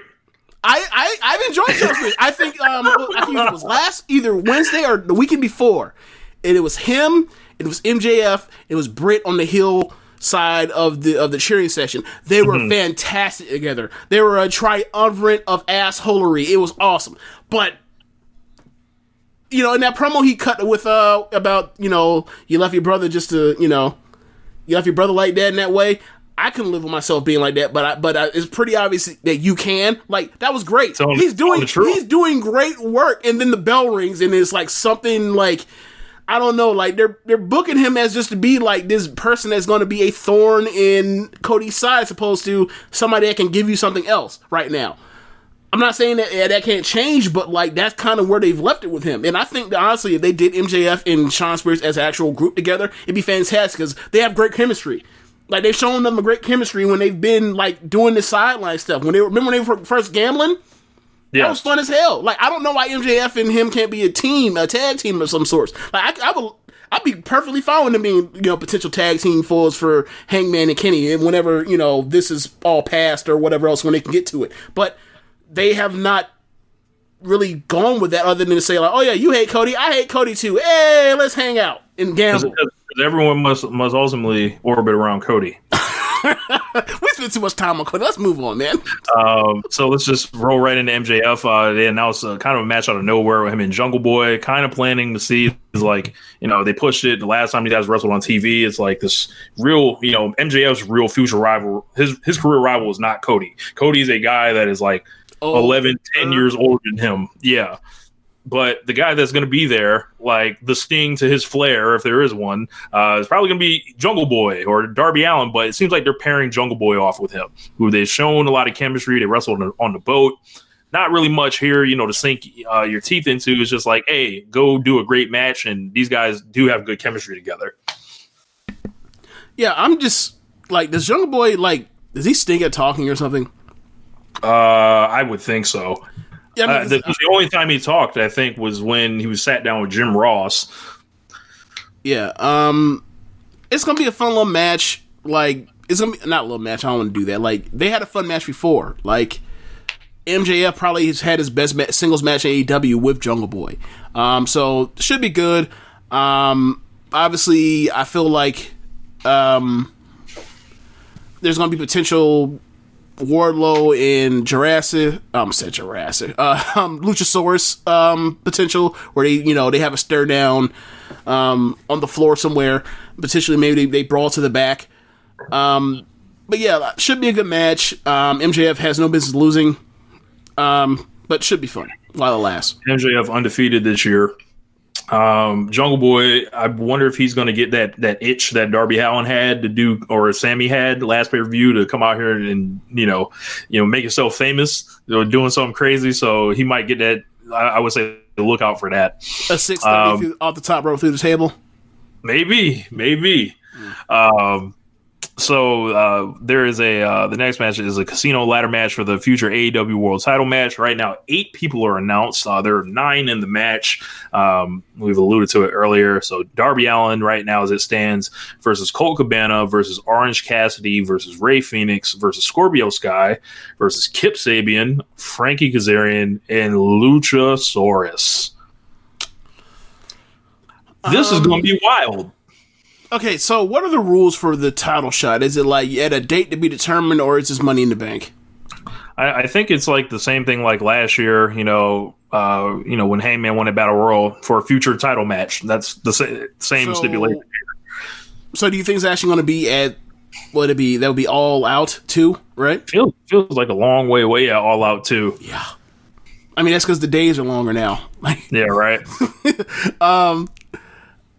I mean, if that's the case, depending on where this goes, I feel like there are a few options that all work and all will work well if these were the match is only going to be on TV somewhere, like in 4 weeks from now. But as far as this might lead to a TV title match. I think that makes more sense because it's an easy thing where you can build towards a 4-week program, move on, and then you have 6 weeks or whatever else it is to get to wherever you're trying to get to for the next pay-per-view. But trying to hold it off for that long, knowing that people will circle each other, and I don't think that I'm not really here for 10-week builds or for 12-week builds or whatever the hell that would be. So yeah, I think this would be a TV match, and if it's going to be a TV match, whatever, there are a bunch of good choices between Scorpio or Phoenix or Darby or Luchasaurus, or I'm sure I'm forgetting 2 other people too, Frankie and Orange Cassidy and Colt Cabana. I don't know about them yet. I think that you kind of have to give them a little bit more before this. Orange only won 1 match, right? He won against Jimmy Havoc. He won against... Oh, let me phrase that. Singles match. Sorry. Gotcha. Yeah. He's super over, but, I think he kind of... why not? If you're going to do Orange Cassidy versus Moxie on TV, I think that will work. People are like, what the hell is this? Yeah. What the hell is Moxie going for here? I think just the curiosity will get people to watch it, and I think, those two together with, their 2 personas and characters, it would go very well when Moxie starts selling for his nonsense. Because, they've done the thing before where they've gone into pockets against each other. They had a pocket off, hands in pocket off, whatever you want to call it. So, yeah. But I think it's a TV. I think it should be a TV deal. 12 weeks is really hard. Yeah. All the guys in this match, I'd want to see Rey Fenix come out with the win here. And I say that, I don't know if he's like the second or third guy in the unit, in the Death Triangle, but he's the only guy that's, representing here. So as far as spinning Mox off into, something after Brody Lee, you could do a lot worse than the Death Triangle. So, the contrast of styles, the thing that, would attract me most to AEW would be like, all right, let's see what Jon Moxley and Rey Fenix hits like, for the world belt, like on the TV, or I could buy that as a pay-per-view match even. So, I mean, I'll say this, any of them three versus Moxley, I would pay to see, especially Emmett. I'm probably going to regret saying this, eventually going to do it, it's going to end up looking like that shit they did with Omega at Full Gear, but Pentagon versus Moxley is a hardcore dream match. Mm-hmm. Now I don't want them, trying to climb through glass or crawl through glass like they did at Full Gear, but within the realms of not going all the way overboard, they should have a great one of those kinds of matches. I don't think this is the match for Darby to win. It feels like you'd be putting him in a position to lose again, to lose. Even in another big match, and I kind of want to keep him away from that. So the rules of this thing is a staggered entry. So every 90 seconds, someone will come in. If it was me, I would have the match end before Darby gets in it. I mean. And then have him fucking furious that he didn't get a chance to enter it. You book, a match or a program between whoever wins and him. Not necessarily for the title shot, but just to wrestle each other. I think that that's a good storyline. I feel like if you do that, and that's the reason why I'm kind of not too sure about this stipulation on this ladder match is because the only way to get people to buy into it can actually end at any time is eventually in the first, 2 or 3 matches of this. If you're going to turn this to an angle thing, somebody needs to win the match before everybody's in there, and then you play off the fact that somebody didn't get their chance to get in, so you have a match. It would be perfect if there was some type of heel Jim. You said Jimmy Havoc's in there. He's not, but there's one more person to be announced. For example, if Jimmy Havoc were in it and he won the thing before Orange Cassidy could get in. That's immediately a program. It makes all the sense in the world. But we'll see. I have my antenna up for the pitfalls that are inherently in a match like this. But if they do it well, they can overcome it. Yeah, I saw them overcome a fucking Iron Man match a few months ago. Yeah, and looking at who's going to be in this match, Colt Ben has done tons of crazy shit in his career. Darby Allin doesn't give a fuck. Orange Cassidy, whatever he brings to the match is going to be hilarious. We know Rey Fenix don't give a fuck. Scorpio Sky is a super athlete. He's going to be looking to prove something. Kip Sabian's in the match. And, if you talk about a guy that's always kind of got people out to get him, even, me, I've been there, giving it to Kip. He's going to try to be proven this is more than a, hey, thank you for being here during the pandemic tapings. What if they do the reverse of the first ever Women's Money in the Bank, where Penelope wins the briefcase for him? What if they did that? Oh my god! Instant heat. Yes. So crazy for the Ultimate X Frankie Kazarian. Is he going to come into play? I've only heard about Ultimate X Frankie. So, and then Luchasaurus. So yeah, I don't think Luchasaurus will win. I think Luchasaurus is there to get his spots in. Yeah, that too. If they're going to be, there's one more person on the roster, who would you pick? Well, that's what we'll get to. If there was another person, shouldn't one of these people be somebody that's one of these recent releases from WWE? That would be an awesome surprise. If they came out, if Cassius Ohno was the 9th guy, or Chris Hero was the 9th guy. What is Miroslav Bonyachev doing? Yeah, that's a good idea. Leave that one blank until the show. Because I'm looking through the roster right now. Joey Janela came out and said he's not in the match. So that would be the only guy that, you know, the other guy that I was wanting to see in this was Joey Janela. So just because of his nature, bro, like we already know he don't give a fuck. So, I mean, oh god, yeah, I just thought about it. Yeah. Surprise. What are you gonna do when? What are you gonna do when Matt Cardona comes out? Oh my god. I don't want to see it. I don't want to see it. Oh man, I do not want to watch dark-haired Zack Ryder. I know somebody's evil Zack Ryder. I almost now want to see it just so that like we can really see, like, we had that conversation between Floyd Ryder and Janela for AEW with me and Floyd, and like I kind of want to see it because it's like I'm pretty sure if it comes out in real time, my god, I'm like I just want. I never expected it to materialize this fast. Right, like it happens, right, and then like I can already see myself 6 weeks later, and I can already be like, and then Floyd be like, just wants to ruin my joy from being able to rub it and be like, yeah, you're right, like. Why don't you want to fight? I want to continue poking the fight that you're wrong. You know, that's how you're not happy with me. Like I have arguments. People be like, "All right, what about?" And then like Kayla, for example, the other week talking about the Naomi thing is like, go ahead, yeah. And now it's like, now he don't want to fight anymore. Like you've ruined it. Like I enjoy holding that kind of stuff for people. I'm that kind of petty, so I'm that kind of petty. I just am. I like being right more than anything else. When's your birthday, James? November 29th. What year were you born in? 87. I'll let you tell it. The AEW Women's Championship, we got Nyla Rose versus Hikaru Shida in a no DQ, no countout match. Yes. So it's going to be on. We know how will be used. The candlestick will be in play. I'm sure the tables will be in play. Yes. Shida likes wrestling people bigger than her. Yep. Usually you don't see bad Hikaru Shida matches. Nyla's looking for, she was obviously gone throughout the whole quarantine period. Mm-hmm. This should be kind of interesting here. They actually have somewhat of a build, and it's like more like, is this progress, James? Well, one thing I will say is like Shida has that was a joke, but go ahead.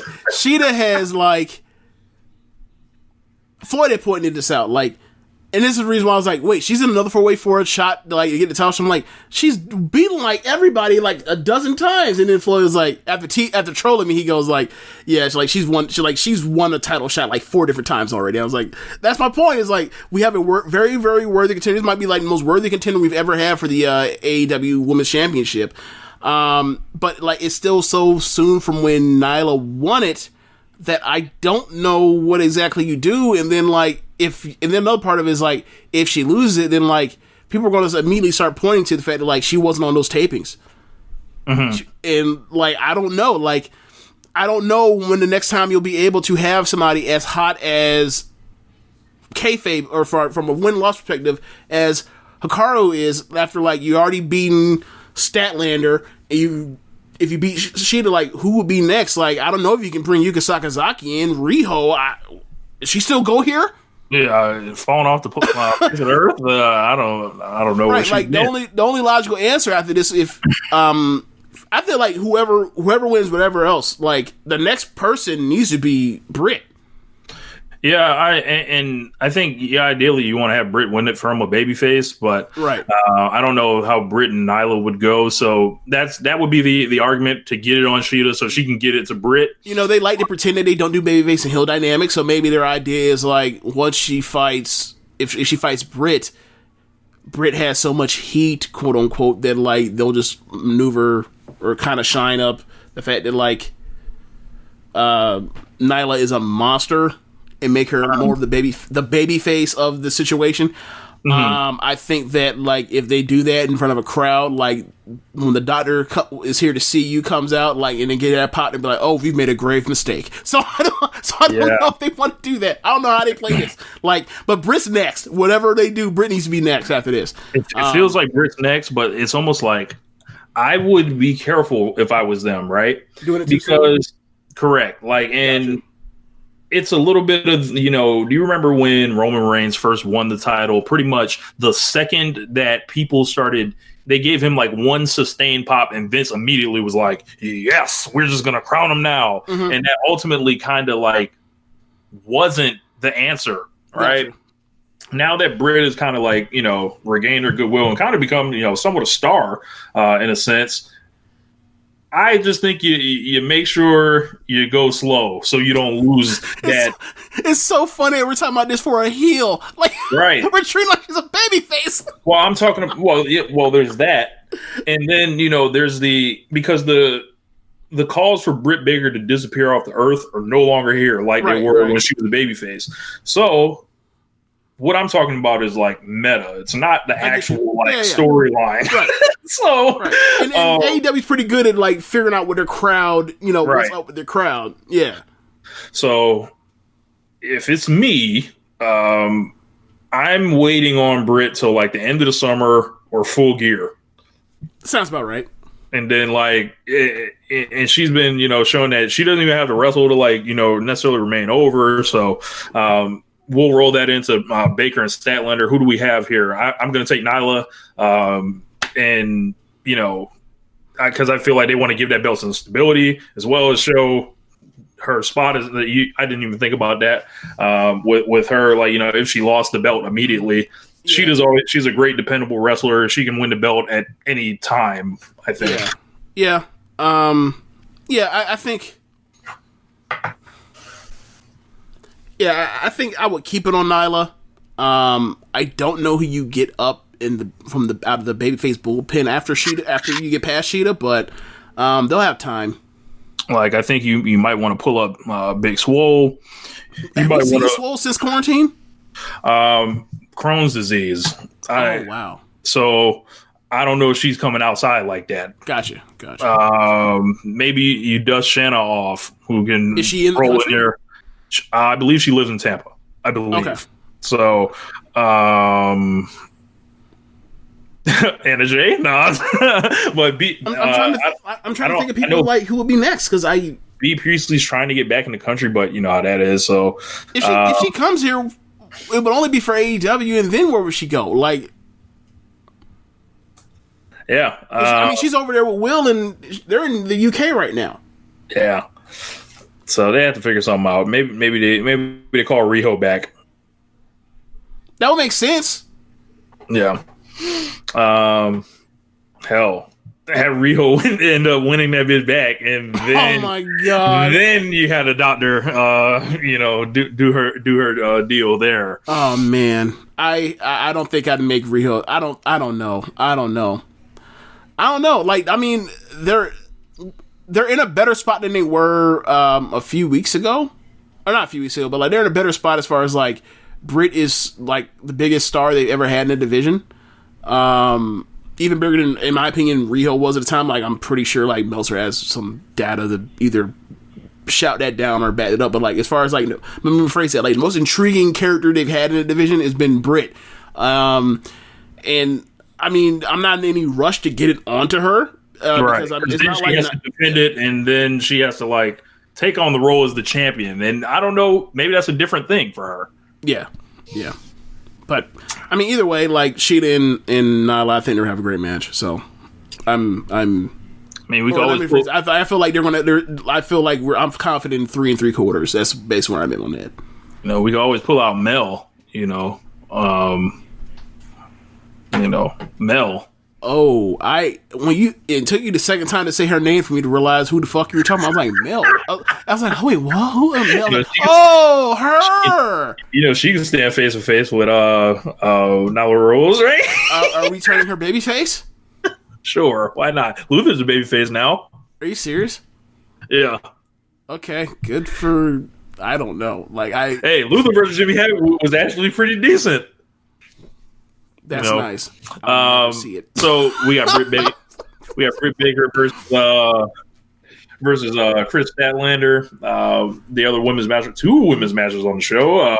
So that's a good look for them. And you know, I think Statlander is going to be having an L here. Yeah. I mean, I wouldn't have booked this match necessarily. Like, if you need to book a second women's match to put them on the card, and I see why you did that. But I don't know.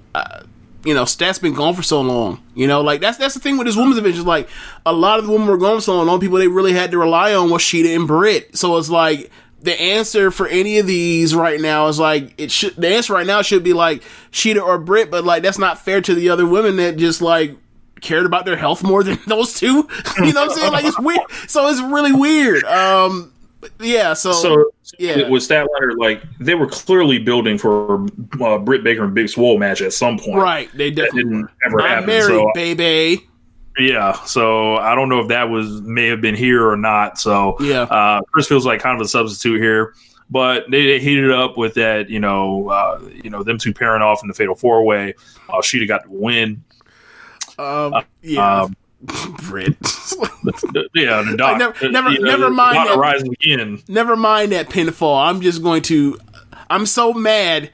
I'm so mad that I'm going to I'm going to put you on the ground, go grab a glove for safety, and then put the move on, while I had the presence of mind to think of that, I'm not paying attention to the fucking match ending in the ring. Okay, hey, whatever. Britt miles ahead. Knew she would have had to fight Nyla Rose. Don't want none. Wait, so she's waiting to pick off someone that beats her? Light years ahead.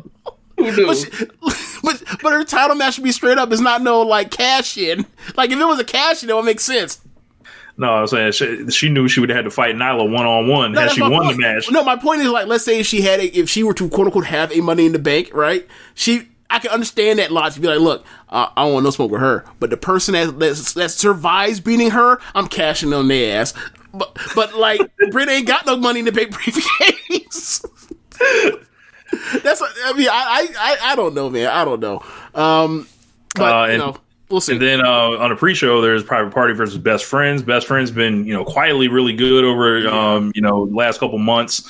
Chuck's been getting some pins. Trent's had some times where he was looking great, especially against Kenny. Mm-hmm. Private Party's recently come back on the scene. Picked up a couple wins on Dark the last couple weeks. Sure, though, if it was me, I'd make sure I'd get them on TV. I don't know if they're booked this week. But, yeah, this should be a nice, a nice fast-paced pre-show match. I have a question. Maybe I'm misremembering this, but did Dark Order, at one point they were like number one contenders for the tag titles. Did they ever get a title shot? No. Oh, they still are? But they still are, but Grayson and Uno have not been on shows yet. Right. So, okay. These guys are both ranked in the top 5, so so they'll run it. But yeah, I imagine it, what's called wins. Best Friends. Yeah, I imagine they win. Yeah. Then we've got the Stadium Stampede match. So at the Jacksonville Jaguars field, I don't know the rules. I don't know if it's like submit or surrender. I don't know if it's like a pinfall for one person. I don't know if it's an elimination match. Sounds kind of interesting. It's interesting because you don't know anything that's happening. Yeah, because it's almost like, well, I want to see what it is. And you haven't seen it. Cool. Look, it's like I don't know what's going on. I don't know who I don't know or haven't seen like a quarter of the participants like for weeks. Sounds intriguing. Like boy, the AEW Kool-Aid is so sweet and delicious. Bro, when you're a well-booked company that tends to figure it out. Look, I'm laughing at it because, like, I agree with you. It makes no sense. This is stupid. like, where the fuck has Heyman been? Niggas been in the woods. I'm pointing to you all the glaring holes in why, like, booking this match, like, hurts. Like, these people have been on TV. I don't know, like, where they left off at emotionally between all that stuff. Their match got canceled, so that, messed up some of the dynamics or whatever else. They had to do a whole bunch of stuff with Kenny. Kenny had found a whole new tag team partner. Like, that's going to be involved at play. You know that Heyman's going to be passive aggressive as fuck to Matt Hardy. Like, it's, I don't know what's going on, but, like, I probably am anticipating this match more than anything else on the card. It's so dumb. It makes no sense. Like, I'm looking at it, right? And I'm like, well, could this main event? Oh my god! Like I'm thinking about it, like because you cut to the stadium. It probably should because of that. It probably should. Like you don't want to go back to the arena after that. Like right. It feels like you got Jericho in it, you got Kenny in it, Double or Nothing last year, synergy, last year, this year. I didn't even think about that part, but you're right. Like, I think like they're gonna have to hit that stuff hard. Like, I don't know if you can get away with doing the CM Punk. What show was that? What was the show after WrestleMania 30 or 29 where Punk went away for 2 months and he showed up and Jericho basically cut promos with Heyman? Payback. Yeah, like I don't think you do a Payback 2013 and just like have him just be away for forever and he just shows up. Like, I think that like the Young Bucks, either the Young Bucks, mostly Matt, of course, or I think everyone's back next week. Okay, well, TV. They need everybody back so we understand the dynamics at play going into the match and also the match rules, whatever else. And that should be the hard sell going out of the show, like with some gigantic, 10-person brawls, 12-person brawl, however many people are in the match. And then go from there and then, have your idea. And, like, after that, like, people understand, but, I think there probably needs to be main event like after they shoot whatever they shoot to get you to understand what you're in store for on Saturday. I think it should be the main event. If they don't do that, it needs to be second or third from the top. Yeah, because like I don't think you do this like third on the card and then cut back to whatever, or put it there and then be like, all right, Moxley and Brody Lee, take your ass out there.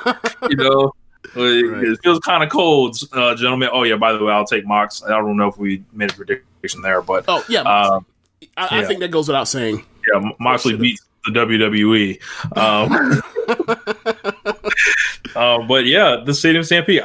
Like I said, we know nothing about this match. Nothing. But we'll go back to the participants. Of course, it's Hangman and Kenny, the Bucks, and Matt Hardy against the Inner Circle: Jericho, Hager, Sammy, Santana, and Ortiz. This is something I picked up on. I don't like the fact that Kenny Omega was, eating pins for Matt Hardy, and then Matt Hardy was getting the pins here. But he's basically Hangman. He's older Hangman. Obviously he doesn't work as well as Hangman. But you get my point. Like the whole idea is like you're with this guy.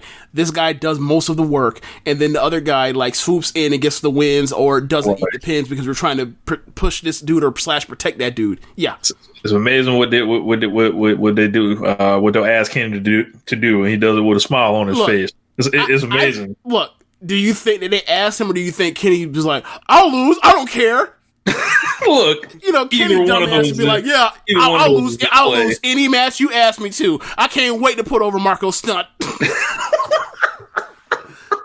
I can't wait to get. I can't wait to get. Hey, first off, quick question: Do you think they had to convince him to actually go over Alan Angels? Do you think that he suggested? Oh my God! I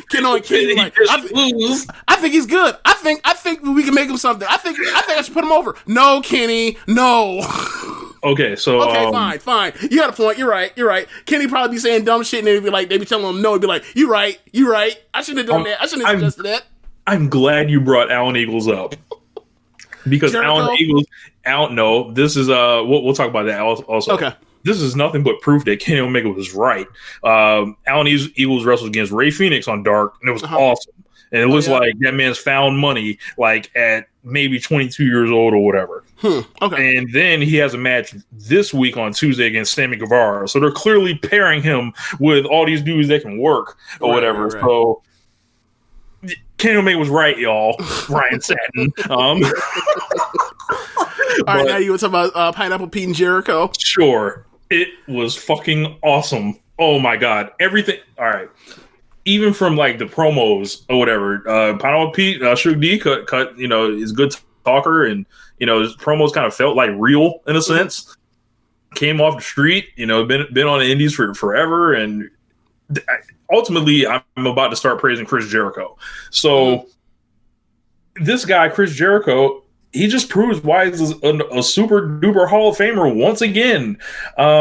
He builds this guy, this literal no one, like a literal John, out of the crowd because he's wearing a pineapple shirt, and then he notices that shit catching on, and it builds like for 5 weeks until they do a match against each other. This dude started blowing up on PWTs. He wears his t-shirt to the ring. He makes the squash match that he's going to have with this guy matter, kind of. And I don't know. It's just like by the time it came, I wanted to see Pineapple Pete versus Chris Jericho. Why? I have no idea. See, now like this, what you just explained is like an encapsulation of why, like, I thought it was preposterous that people thought that Cody should have won AEW Wrestler of the Year over Jericho last year in our award show, because it's like Jericho did this with Scorpio Sky, Darby, Cody, Moxley, or not Moxley, but it's actually after Full Gear Moxley, like all throughout this time. Like, he was doing this in these matches or whatever else, putting people over and giving them time to shine and, like, having their biggest moments at the time of their careers, like, with Jericho doing these sorts of things or whatever. This is just on a smaller scale with Pineapple Pete. So D. And I'm like, this is the reason why, like, he is making the rest of this roster up for Cody to eventually in 4 years, like, face those guys. Like, I don't understand why y'all don't understand this. Cody's about Cody because Cody should be about Cody right now. He's doing a great job, a fantastic job, one of the best jobs I've ever seen at Cody, trying to, you know, make himself into a top star. And also the rest of the company around him trying to make him into a top star.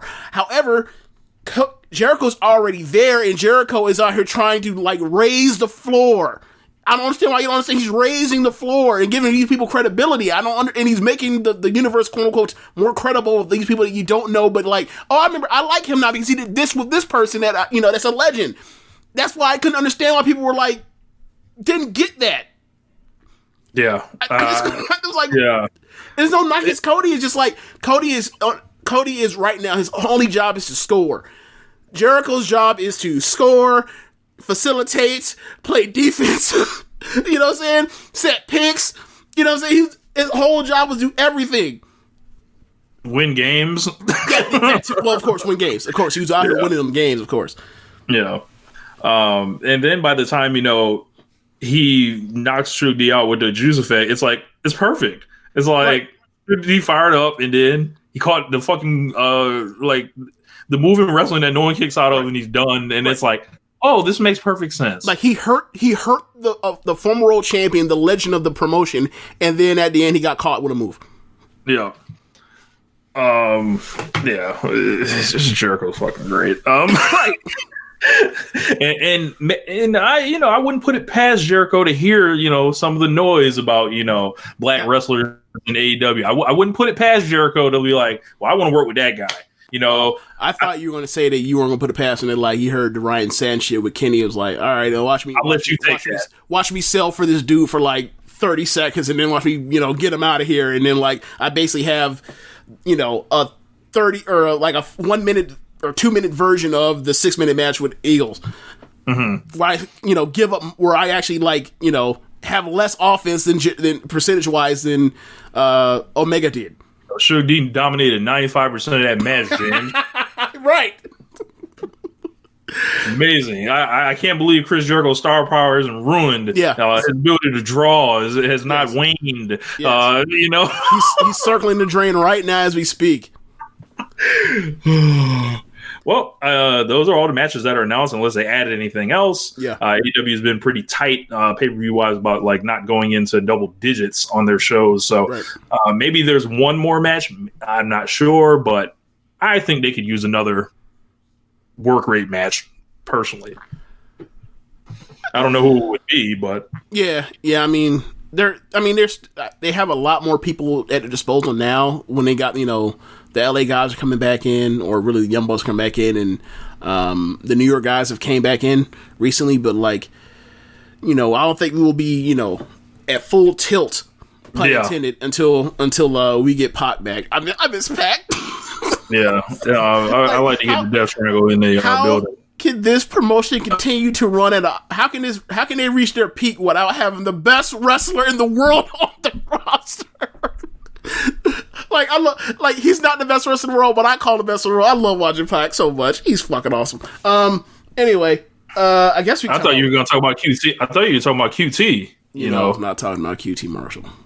You know, see, you are trying to get a reaction, and you will not get it from me. No, I'm not giving you the satisfaction. I'm not giving the listeners satisfaction. No. Hey man, you know, is he on Dark this week? QT is on Dark this week. Yep. Get him a win. Yep. I think he's facing maybe one of his trainees. Not sure. Has he fought Brody yet? Brody Lee? Right. I believe he did. Did he? I know he fought Archer. No, he fought Lance. I don't think he's fought Brody yet. Actually, no. I would have to think about it. So one of the matches of like babyface geeks that I'm waiting for, I need that Wardlow and I need that Wardlow Marco stunt. Oh, I need that, sir. It feels like it's circling. So look, I know next week. I know this coming Wednesday we're about to get MJF versus Wardlow. I mean not versus Wardlow, but MJF versus Marco, and that's cool. Whatever. Move aside. Marco's gonna get a win this week on Dark. Look, maybe not. All I'm saying is I would rather watch Wardlow squash him than for them to do that match, than to do MJF versus Marco. I'd much rather see whatever. Can you imagine? Does his teeth fall out on the War Trigger? Does Marco's teeth fall out? Oh my god! He would destroy this little dude. He would destroy him. Does his head fall off like during the War Trigger? Yes, match stoppage due to decapitation. Yes. I like to see Brandon Cutler fight Wardlow. Look, oh my god, that's terrible. I like to see Brandon Cutler in the Wardlow. Is he still anybody that can walk for the Wardlow? What's He's happening? on BTE. He lives in California. Oh, okay.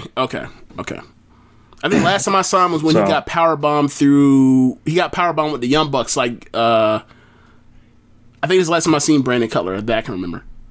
Yeah, but yeah, that's a show. You know, they're gonna do what they do. I expect it to achieve high. I don't know. I'm looking for where the great matches. I feel like the ladder match is gonna be great. War to Prize Division. I feel like the Stadium Stampede match is gonna be great. Yeah. Everything else, I don't know. Like Moxley and Brody, I don't know.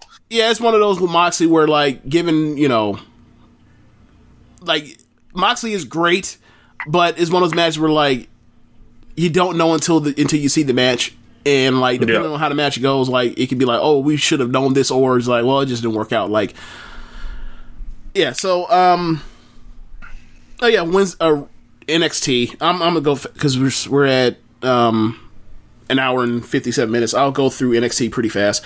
They did Imperium versus Riddle and Thatcher.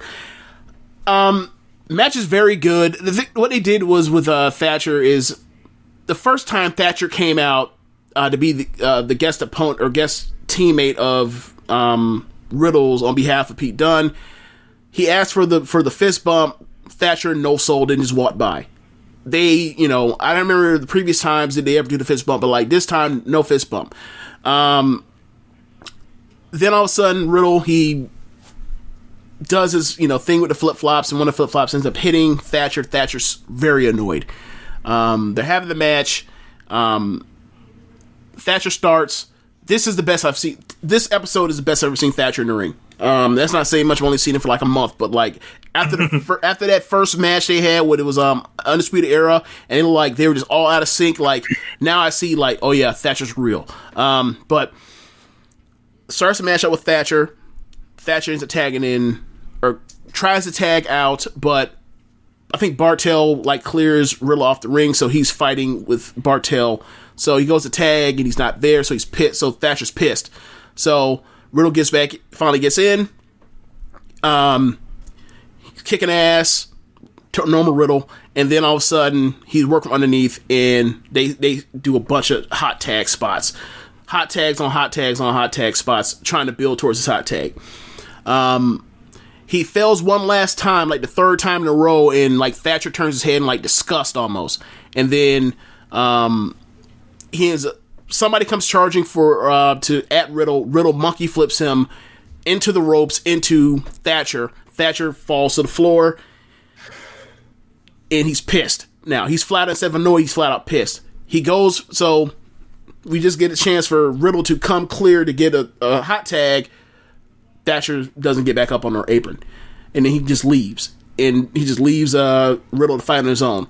Riddle mounts a comeback after it looks like he's about to get hit with a finish. He mounts a comeback for like 2 minutes, kick some ass. They overcome him, hit their combo move. New X champions, Bartel and Eichner. Yes. And I'm celebrating.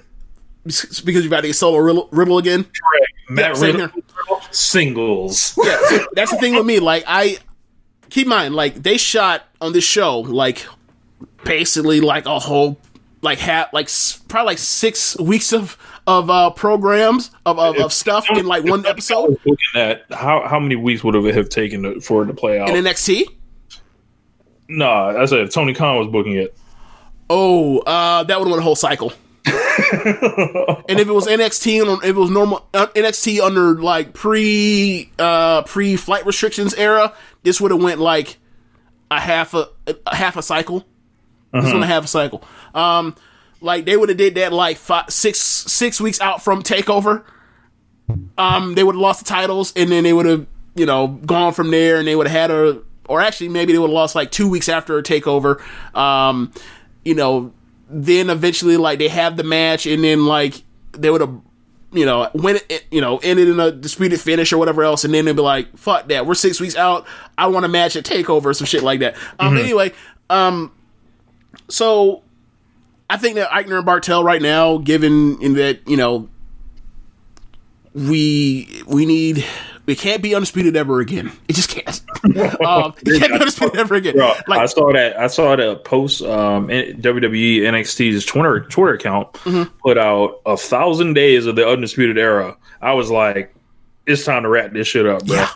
Yeah. It needs to, like, they can never be the tag champs again.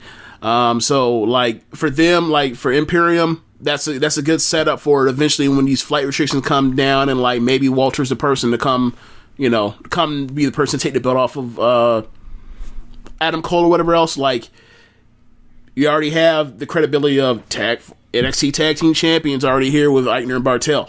And they're just great workers. So, more good matches. We need those right now. Given, where we are right now, we're like empty arena. We need people that are like solid wrestlers that can work in that climate. I'm not saying that Riddle or Thatcher can't, because they obviously can, because they had a fucking banger in the main event. But like that singles division we talked about, we have all these people that we've done stuff with over the years and are now like quote unquote some of the toys that we've should have been moved on to other places, but we decided to keep them to try to compete with AEW, and like they're not the time for them to like be fired back up to go towards the top title.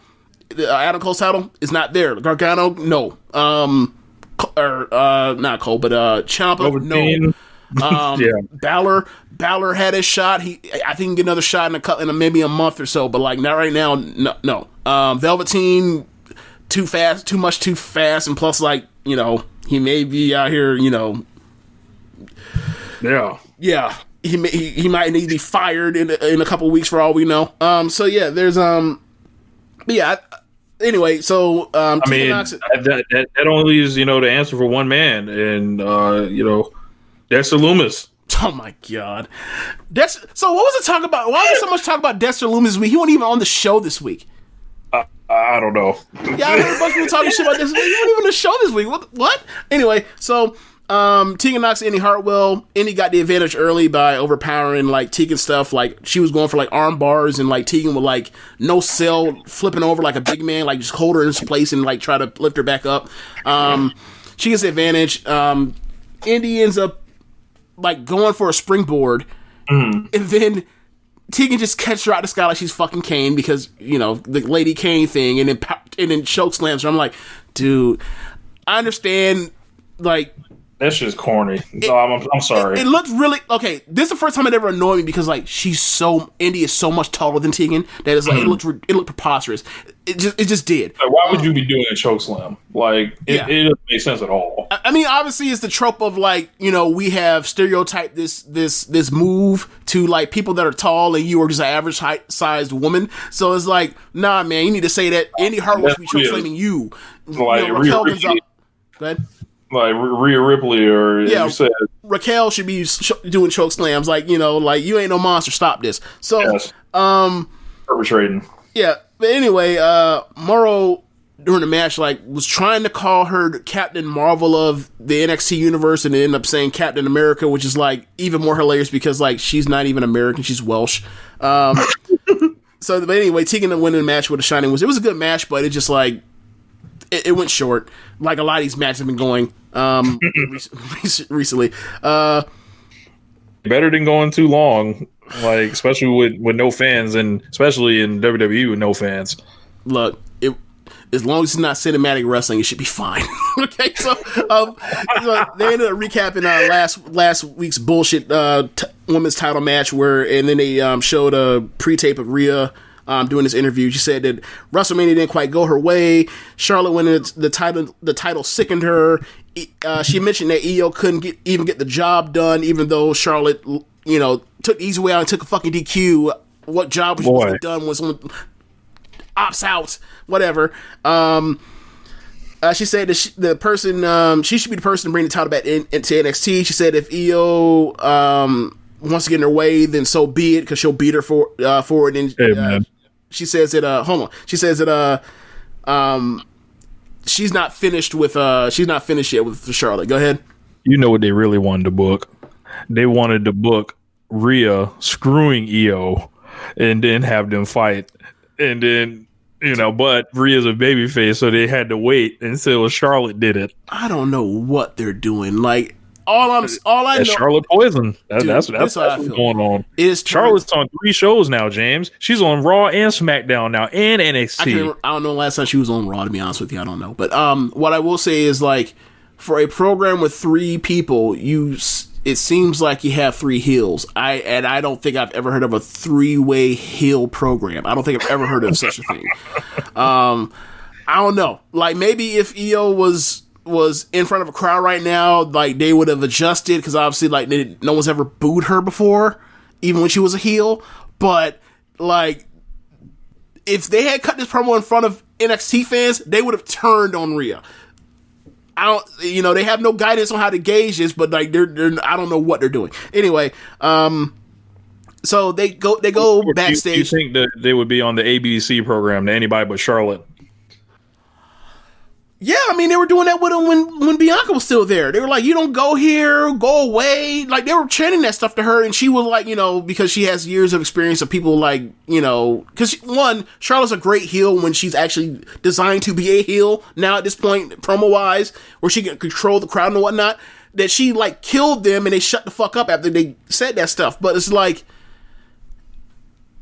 I don't know what they're trying to accomplish here. I don't know what they're trying to do. Like, if the idea was we're going to have Charlotte down here and she's going to just be down here wrestling the other girls, okay. Seems kind of lazy, but okay. If Charlotte's beat everybody else. If the idea is we're going to do a 1-on-1 with Rhea to get her hotter by having her fight Charlotte as opposed to these other girls, okay, but you're damaging her by the people that by screwing over or getting in the way of this thing that you booked with EO here, where you basically gave us an EO title shot that was nothing because you did all this and now you're having her, basically be mean to EO. If the idea is we're going to turn EO babyface here, I don't know. I think they're trying to accomplish too many goals at once with this, and also you didn't mention like they're trying to accomplish having Charlotte help the ratings too. But that's already been. I don't think they think it's finito. Like, that's the thing. So they're like, how many weeks do you need? Look, you ain't got to tell me. They've got years of I've got years of stuff to where they haven't learned the lesson with Charlotte yet. But that's another discussion. I've run Charlotte down 1,000,000 times, and I'll just use it to say, yeah, they're probably trying to do some ratings thing with her. As you mentioned, they're probably trying to do some 1-on-1 shit with Rhea, and then everyone else is fucking collateral damage because they don't see them as the real stars anyway. Yeah, but this ain't getting Charlotte. This ain't getting Rhea over to no one though. That's their idea, like that it will once she beats Charlotte. But it won't, because look, she won't be any more over than she was by beating Shayna Baszler. Right, she was already over. Right, that's my point. Like this, whatever. It's really weird. It's really weird, and it is like Charlotte gets added to like the best it's really weird. Like, I like her matches, but like everything else, everything she touched aside from once the bell rings is like in NXT has turned. It just like it's not been. It has been a net negative aside from like the good matches. It's really weird. Yeah, so we end up getting Tony Atlas versus Tony Atlas. Tony Atlas. Jesus Christ. We get Jake Atlas versus Tony Nese. Hey, unlike. Yeah. Yeah, so it's a short match. Atlas won. Like, so him, Kushida, and Maverick all have 2 wins, and next week it's Kushida versus Maverick. That's a de facto group final, and Kushida controls his own destiny, and then Maverick wins. It becomes this a 3-way rock paper scissors thing between Kushida, Maverick, and Atlas, where they're all 2-1, and they've each beaten each other in a way to, you know, where everybody has a 3-way tie factor. And I don't know how that's going to work, but I don't think it's going to really come up. But like, I feel like it hurt, you know, the potential of, oh my god, like Drake Maverick is 1 match away. Now it's like, oh, he's potentially 2. He's 1 match away. Maybe, I don't know. Maybe he, like, they draw straws and he draws the shortest straw and they tell him to fuck off or whatever that is, where he's ass out. I don't know. So anyway, they end up doing an undisputed 4-way Zoom call where they do a conference call, and like Kyle O'Reilly, he lies because he hasn't been on TV in weeks because he has diabetes, so he's at risk. So he's like, yeah, man, just been on set, you know, with Martin Scorsese and shit. Like, he's just lying his ass off. It's ridiculous. You know, he's a jackass. This is awesome. So they all basically like, yeah, man, we have a situation here with like Dexter Lumis. It is like, all right, on the count of 3, let's all vote on who should deal with Dexter Lumis. And all 4 of them at the same time, like Bobby, Kyle, and Adam all like 1, 2, 3. Roddy, and then Roddy goes, he literally points, he's like, me, like, I'll handle this motherfucker. So like they're headed towards Roddy versus Lumis. Sorry, Roddy. But like, that's the only mention of Dexter Lumis on the whole show. So I don't know why, like, you know, I kept getting a bunch of stuff about Dexter Lumis this week. I don't get it. But we ended up getting a vignette with Karrion Kross and Scarlett, and they talk about, like, we're entertainers, we're here to entertain you. They're dressed up nicely. Like, I remember you were complaining about, like, all the shit that she was wearing, like, made her look, quote unquote, less hot. That wasn't a problem this week. Like, they dressed up real nice. Karrion Kross wears a suit well. It looks like a star. He could be the next guy in the next few, you know, weeks or whatever else. Like, I got to see what he does in the ring, but like, he looks the part definitely.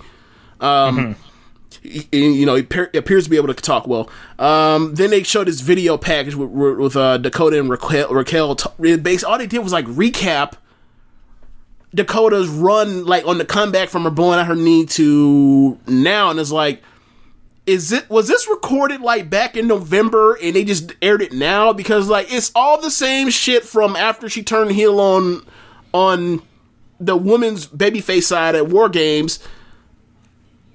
Or actually, no, I'd probably say like after the takeover match between where Raquel came out. It's like, this should have been from like February, like late February, and it's like, they show in the video package that apparently, like, she's not done with Tegan, even though she won the feud already. I don't get that, but whatever. And it pretty much restated all the stuff they said, like, to get along with, like, you know, she was overlooked. It was all about Tegan. They retconned that, like, it wasn't the fact that, like, she was a loser, the reason why they, like, left her off the team. It was that, like, Tegan didn't stick up for her, even though it was like, well, we didn't stick up for you because you kept losing. They're going to tell us they told us that story later on. Yeah, and we didn't actually see it, but they said we saw it. Yeah, ridiculous. All right, so we ended up getting Swerve pre-match promo where he basically says, like, only geeks like go through this whole. Oh, another part about this. Got to mention this. Atlas beat Nese in a short match. Nese went 0-3 in the group. So Swerve does his pre-match promo and basically is like, only geeks like can't pick up a win in this tournament. Basically, that's what he said. Like, because he's in a position where, like, if he won his match that he's going into later in the show, he goes 2-1 and he has a chance to and he has a tiebreaker over Phantasma. So like he was still in the hunt. So he's something like, look, all right, I'm 1-1. I'm Gucci. Like, I already got me a win. In fact, like, niggas that can't win in this thing need to kill themselves. He didn't say all that, but it's basically where he's alluding to. So, then DX tells us that, like, June 7th is their next takeover, and it's going to be called Takeover in Your House. And they did some comedy based on, like, the fact that they did this Godwin's match with Triple H back in the 90s that was apparently awful. It involved, like, pig shit or something. I don't know. Whatever. And Rio Godwin. Oh, God. A child of the new generation there. I have fond memories of In Your House. But I don't know what I think it's going to be just I thought a name. The young people show, James. I thought so we bring something back for those that were children in the 90s. Will they put up a 1-800-COLLECT banner? Oh my God! If I were them, I would make a street parody. Will they put up the Ico? Build the house. Well, Ico Pro might have been just before In Your House, but like they should put this go all. If you're gonna do it, you may as well do it then, right? Like I want to see the remember the WWE blimp? Remember that? Yes, I do. Or was that a 100-COLLECT blimp? It was some blimp. They had a blimp in there. Right. I don't remember, but they got to have the rope for someone to make the entrance with swinging off the house, like Shawn Michaels. I think Johnny Gargano was on Twitter saying he called dibs on that. Oh God! All right, they got to be fucking with Shawn backstage about that. Wait, wasn't Mind Games In Your House? Yes. They ain't talk about that. They don't remember the goofy stuff, not the real. So you end up getting Balor versus Grimes. Physical match. They're really just hitting each other all over. Like they get a spot where last week, like I said, like Grimes was talking shit and said that like if Balor's talking about this and the third, but like if he was from my face, I slap him right in his face. And Balor came out and had that man hoed. So Grimes gets the advantage in the match. He has him on the mat, and he said, I said last week that I was going to slap Balor. I would slap Balor in the face. And all of a sudden, he lifts him up, and he cracks that man in the fucking mouth. He says, and I'm a man of my word. I howled. Look, that man built towards that. That man said last week, I slapped that man in the face, and then put it over. Hey, build something up and deliver. That's wrestling. Yeah. So that only pissed off Balor. Balor starts getting advantage. He gets hot, and then goes on a run, and then he's about to finish him, and then all of a sudden, actually no, they end up outside. All that ends up outside from the run that Balor goes on, and all of a sudden, Damian Priest just walks up to the ringside, walks into the barricade. He goes to climb over the barricade with the nightstick. Balor lays him out, and then he throws Grimes in the ring to try to get a win. And as he goes to climb into the ring, he ends up catching a nightstick to the back of his legs from Priest. Then he rolls to the ring. He ends up getting the double stomp from Grimes, and Grimes ends up getting this disgusting win. Like Grimes only ever wins after Priest beats somebody up for him off, with the ref taking. It's just a line, them boys. May as well. At this point, they've done it twice now. They did it to I think they did it to either Dijakovic or they did it to Keith Lee. I can't remember. This was back in like January, and they just did it again. So Priest gets a chair. He puts the chair and props the bar over the horizontal bar against Balor's neck and says, I enjoy messing with you. Just what I enjoyed messing with you 3 weeks ago when I ransacked your locker room and hurt you or whatever else. Like I was basically saying I'm the person that fucked up that Velveteen Balor match from weeks ago. So they're headed towards the program. Then getting Swerve versus Gallagher. Swerve comes out last. He's halfway up the ramp. Out comes Nice, attacks him, beats his ass, hurts his ribs. And then leaves him for dead because he's pissed about him talking about you should kill yourself if you can't win a match in the tournament. Keep in mind, he said this while going up against Gallagher, who was 0-2 at the time. So Gallagher is like, I'm okay. I ain't got no beef with you. Beat his ass. I don't give a shit. So Swerve gets to the ring. The ref, you stupid. The ref gets into the ring,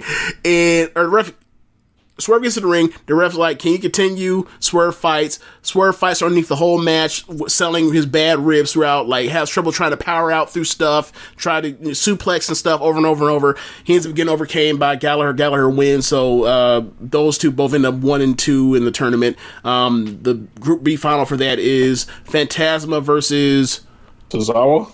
Yep, that's what it is. Yep, winner gets in. So we end up getting, after that, Caden Carter versus Single A. Single A is trying to impress Robert Stone. She has the advantage in the match. Robert Stone comes out and walks all the way to the bottom of the ramp. He's intrigued, right? She has the match won. She's on the top rope. She looks over at Robert Stone and is like, all right, I'm going to add a panache to this. I want to be part of this Robert Stone brand. She turns herself around. She goes for a moonsault. As she turns around, Kane Carter gets her off the rope and beats her. They show the replay. They show Robert Stone on the brand, or at the bottom of the ramp, looking fucking disgusted. Just like, look at this trash. Like, it was so funny. So, then from there, Aaliyah gets out the ring and is like, do you still want me? Do you still want me? And like, it was almost, I liked it so much because like, his mannerisms remind me of like, if this were Prince, Prince would just be like, no. So he goes to walk away slowly and then up the ramp, and then she grabs his hand and to stop him in his tracks. He stops, turns around, grabs his offhand like as if he was grabbing something nasty, grabbed her hand, asked to be unhanded, took her hand off of his hand, and continued walking away. I fucking love this thing. This is the best thing Robert Stone has ever done, just by being a snooty dick. I have turned around on Robert Stone and Robert Stone brand ever since that thing they did with the best way I can explain is like they were basically trying to show to a bunch of horny dudes that like, oh, look at Chelsea as he's talking about the brand or whatever else. But like ever since then, like it seems like they have a focus of like, we're trying to push her. She's hot. You like her. Like, I think she's a diamond in the rough. Or not diamond in the rough. I think she's a diamond. Y'all should too. Look at her. And these are aspirations. And then like ever since then with the Aaliyah stuff and like him being like, I think I could use it as a pin eater. Oh no, you trash. You losing to Caden Carter. I don't want no parts of you. Let me get away from you. Like I thought like I like what he's doing now. Like, do I think that like he's doing a better job than what what's his name would do? Stokely would do? Hell no. But I now see the value now. I now see like he can go out here and take a bump. He can be he's good at facial expressions. I'm on board now. Like I don't think he's gonna be like shooting to the top of the division, but like so he's Jimmy Hart then and Stokely's Bobby Heenan. In a way, yes. That's as far as your talent level, yes, I would say that. They did Dinner with the Garganos. It's the second one they've done. This is not as good as the first one. The context is, we're the Garganos. We want the Lees and the Yims, basically. I think that is the first one was fine. The second one is now annoying because now you're at a point where it's like they're having a conversation with each other, and it's supposed to be realistic that these two people have found love in their awfulness, of them both being awful. Yet, what they are doing is looking dead into the camera from a different camera shot, and then they change the camera, like they changed to black and white, and they put this effect on where like now they're in the Twilight Zone, and you can see their actual inner feelings as they monologue. I don't like it. Like they could do all what they're doing, like they're being sweet to each other, and then bury as they bury people, get over what they're trying to say. And I feel it'd be a lot more effective than like, this is serious, this is Looney Tunes, and we go back and forth as they both cut their inner monologues. Mm-hmm. And it goes too long. So yeah, that's where we're headed. Like Gargano was funny when he's talking about like, look at this. You see that guy, Dijakovic? He's 7'3". He's 380 pounds. You see me beating this guy? Look at this stud beating this guy up. You married this guy, Candace. You married this guy. Like, it was funny. And then like I do enjoy the part where like Johnny is putting over Casey Catanzaro to Candace, and Candace is no selling it. She's like, baby, you were great last week. You beat up a ninja. And she's like, she's not a ninja. Well, she's a warrior. She's not a warrior, Johnny. Well, she's American. Yeah, she's American. Like, I enjoyed that part when they're like playing off each other, but like they're in their thing where they like go to Evil Hill thing where they cut their promo in the middle of it. That needs to be 86. That needs to be out of there. But I heard Candace look crazy right now. They got her with like grayish purple hair and dark lipstick, and her hair looks a bit of a mess, but I don't know. Like, I feel like giving her music, giving Johnny's music, giving Candace's gear, I feel like this is all thrust upon them quickly, and they're still trying to figure it out. Mm-hmm. So, the main event, and I forgot to mention this, at some point, Riddle was backstage and got on a Skype call or a Zoom call with Regal and said, I want a match with Thatcher tonight to solve this shit. Like, this is bullshit. I'm gonna fight this dude. So, as he gets the permission to get the match, Riddle gets interviews like, what did Riddle just say? Or what did Regal just say? I get in a match with Thatcher. All of a sudden, on the background, you see Thatcher show up. He looks to the left. He sees a flat screen TV or something. He grabs that flat screen and bashes that man. Bashes that shit against Riddle. So the main event is Riddle, who has worn an ass whooping early in the match, got his ass whooped with a flat screen, wrestling against a pretty fresh Thatcher, and they proceeded to have a tough, ugly ass match, and I mean that in all the good ways. Like, they wrestled, they worked body parts where, like, you know, it wasn't like the Saber type of work. It was like, I'll work a part, you protect. All right, let me go to another part because you slipping. And like, they did rolling at the beginning of the match, like, and then all of a sudden they get up and they start exchanging like slaps to the face, slaps to the chest, palm strikes. Like, this could have been a what's it called? What's the shit called? What's it called? Bloodsport. Bloodsport. Yeah, that's exactly what I'm thinking of. This could have been a Bloodsport match, except for one spot. Riddle went to the top rope and went for his corkscrew that he does, except like that's ain't no rope. Knees up. Right. So that can work. But aside from that one spot, like, there was no rope running. It was basically, we are rolling on the floor, we are striking each other, we are suplexing the shit out of each other, we are trying to get submissions. I love this match. This is the best match of the week that I saw. So yeah, like, at the end, Riddle gets a knee bar. Thatcher gets a knee bar. Riddle can't get out of it after fighting and trying to get different ways to get out of it. He can't get out this knee bar. So Riddle gets up to his feet and ends up getting Thatcher on his shoulders. The ref counts 3. They get out of it that way. And then Thatcher blows his stack and then puts him in his move is actually the Fujiwara armbar. He puts him in a Fujiwara armbar, which he tried a couple times in the match. And then Riddle like taps crazily to try to get out of it because like he's got his ass whooped all show long. This dude's a tough motherfucker. He had him beat until, you know, he lucked out by, you know, doing the shoulder thing, and he beat Riddle's ass. And I thought, like, this is a hell of a way to get a dude over in 4 weeks. Like, I thought they did a really good job with Thatcher in the however many weeks he's been on NXT. Like, he now seems like a legitimate player out of nowhere, when he really seemed like they were just trying to make him a tag guy for Dunn. Yeah, so, I mean, I guess that's the end of the show. Anything else you want to say? I just sent a text to Julian that's to Reggie greater than MJ. Oh, man. All right, so that's in the show. Be sure to rate us on whatever app you use and listen to this. Tell the folks about the Social Suplex Podcast Network. Make sure to check out our friends at Powerslam.tv, the sponsor of the show. If you're a fan of pro wrestling from all over the world, if you're a fan of independent pro wrestling, they have over 5,000 hours footage from all over the world. You can use the code Social Suplex to get your free month's trial.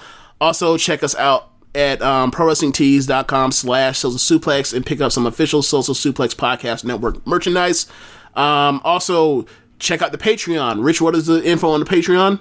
It's patreon.com/OneNationRadio. All right, I will remember that eventually. I may even write that up. Then from there, also check out the rest of the shows on the Social Suplex Podcast Network. On Sundays, we have One Nation Radio. On Tuesdays, we have Keepin It Strong Style. On Wednesdays, we have the Ricky Clive Wrestling Show.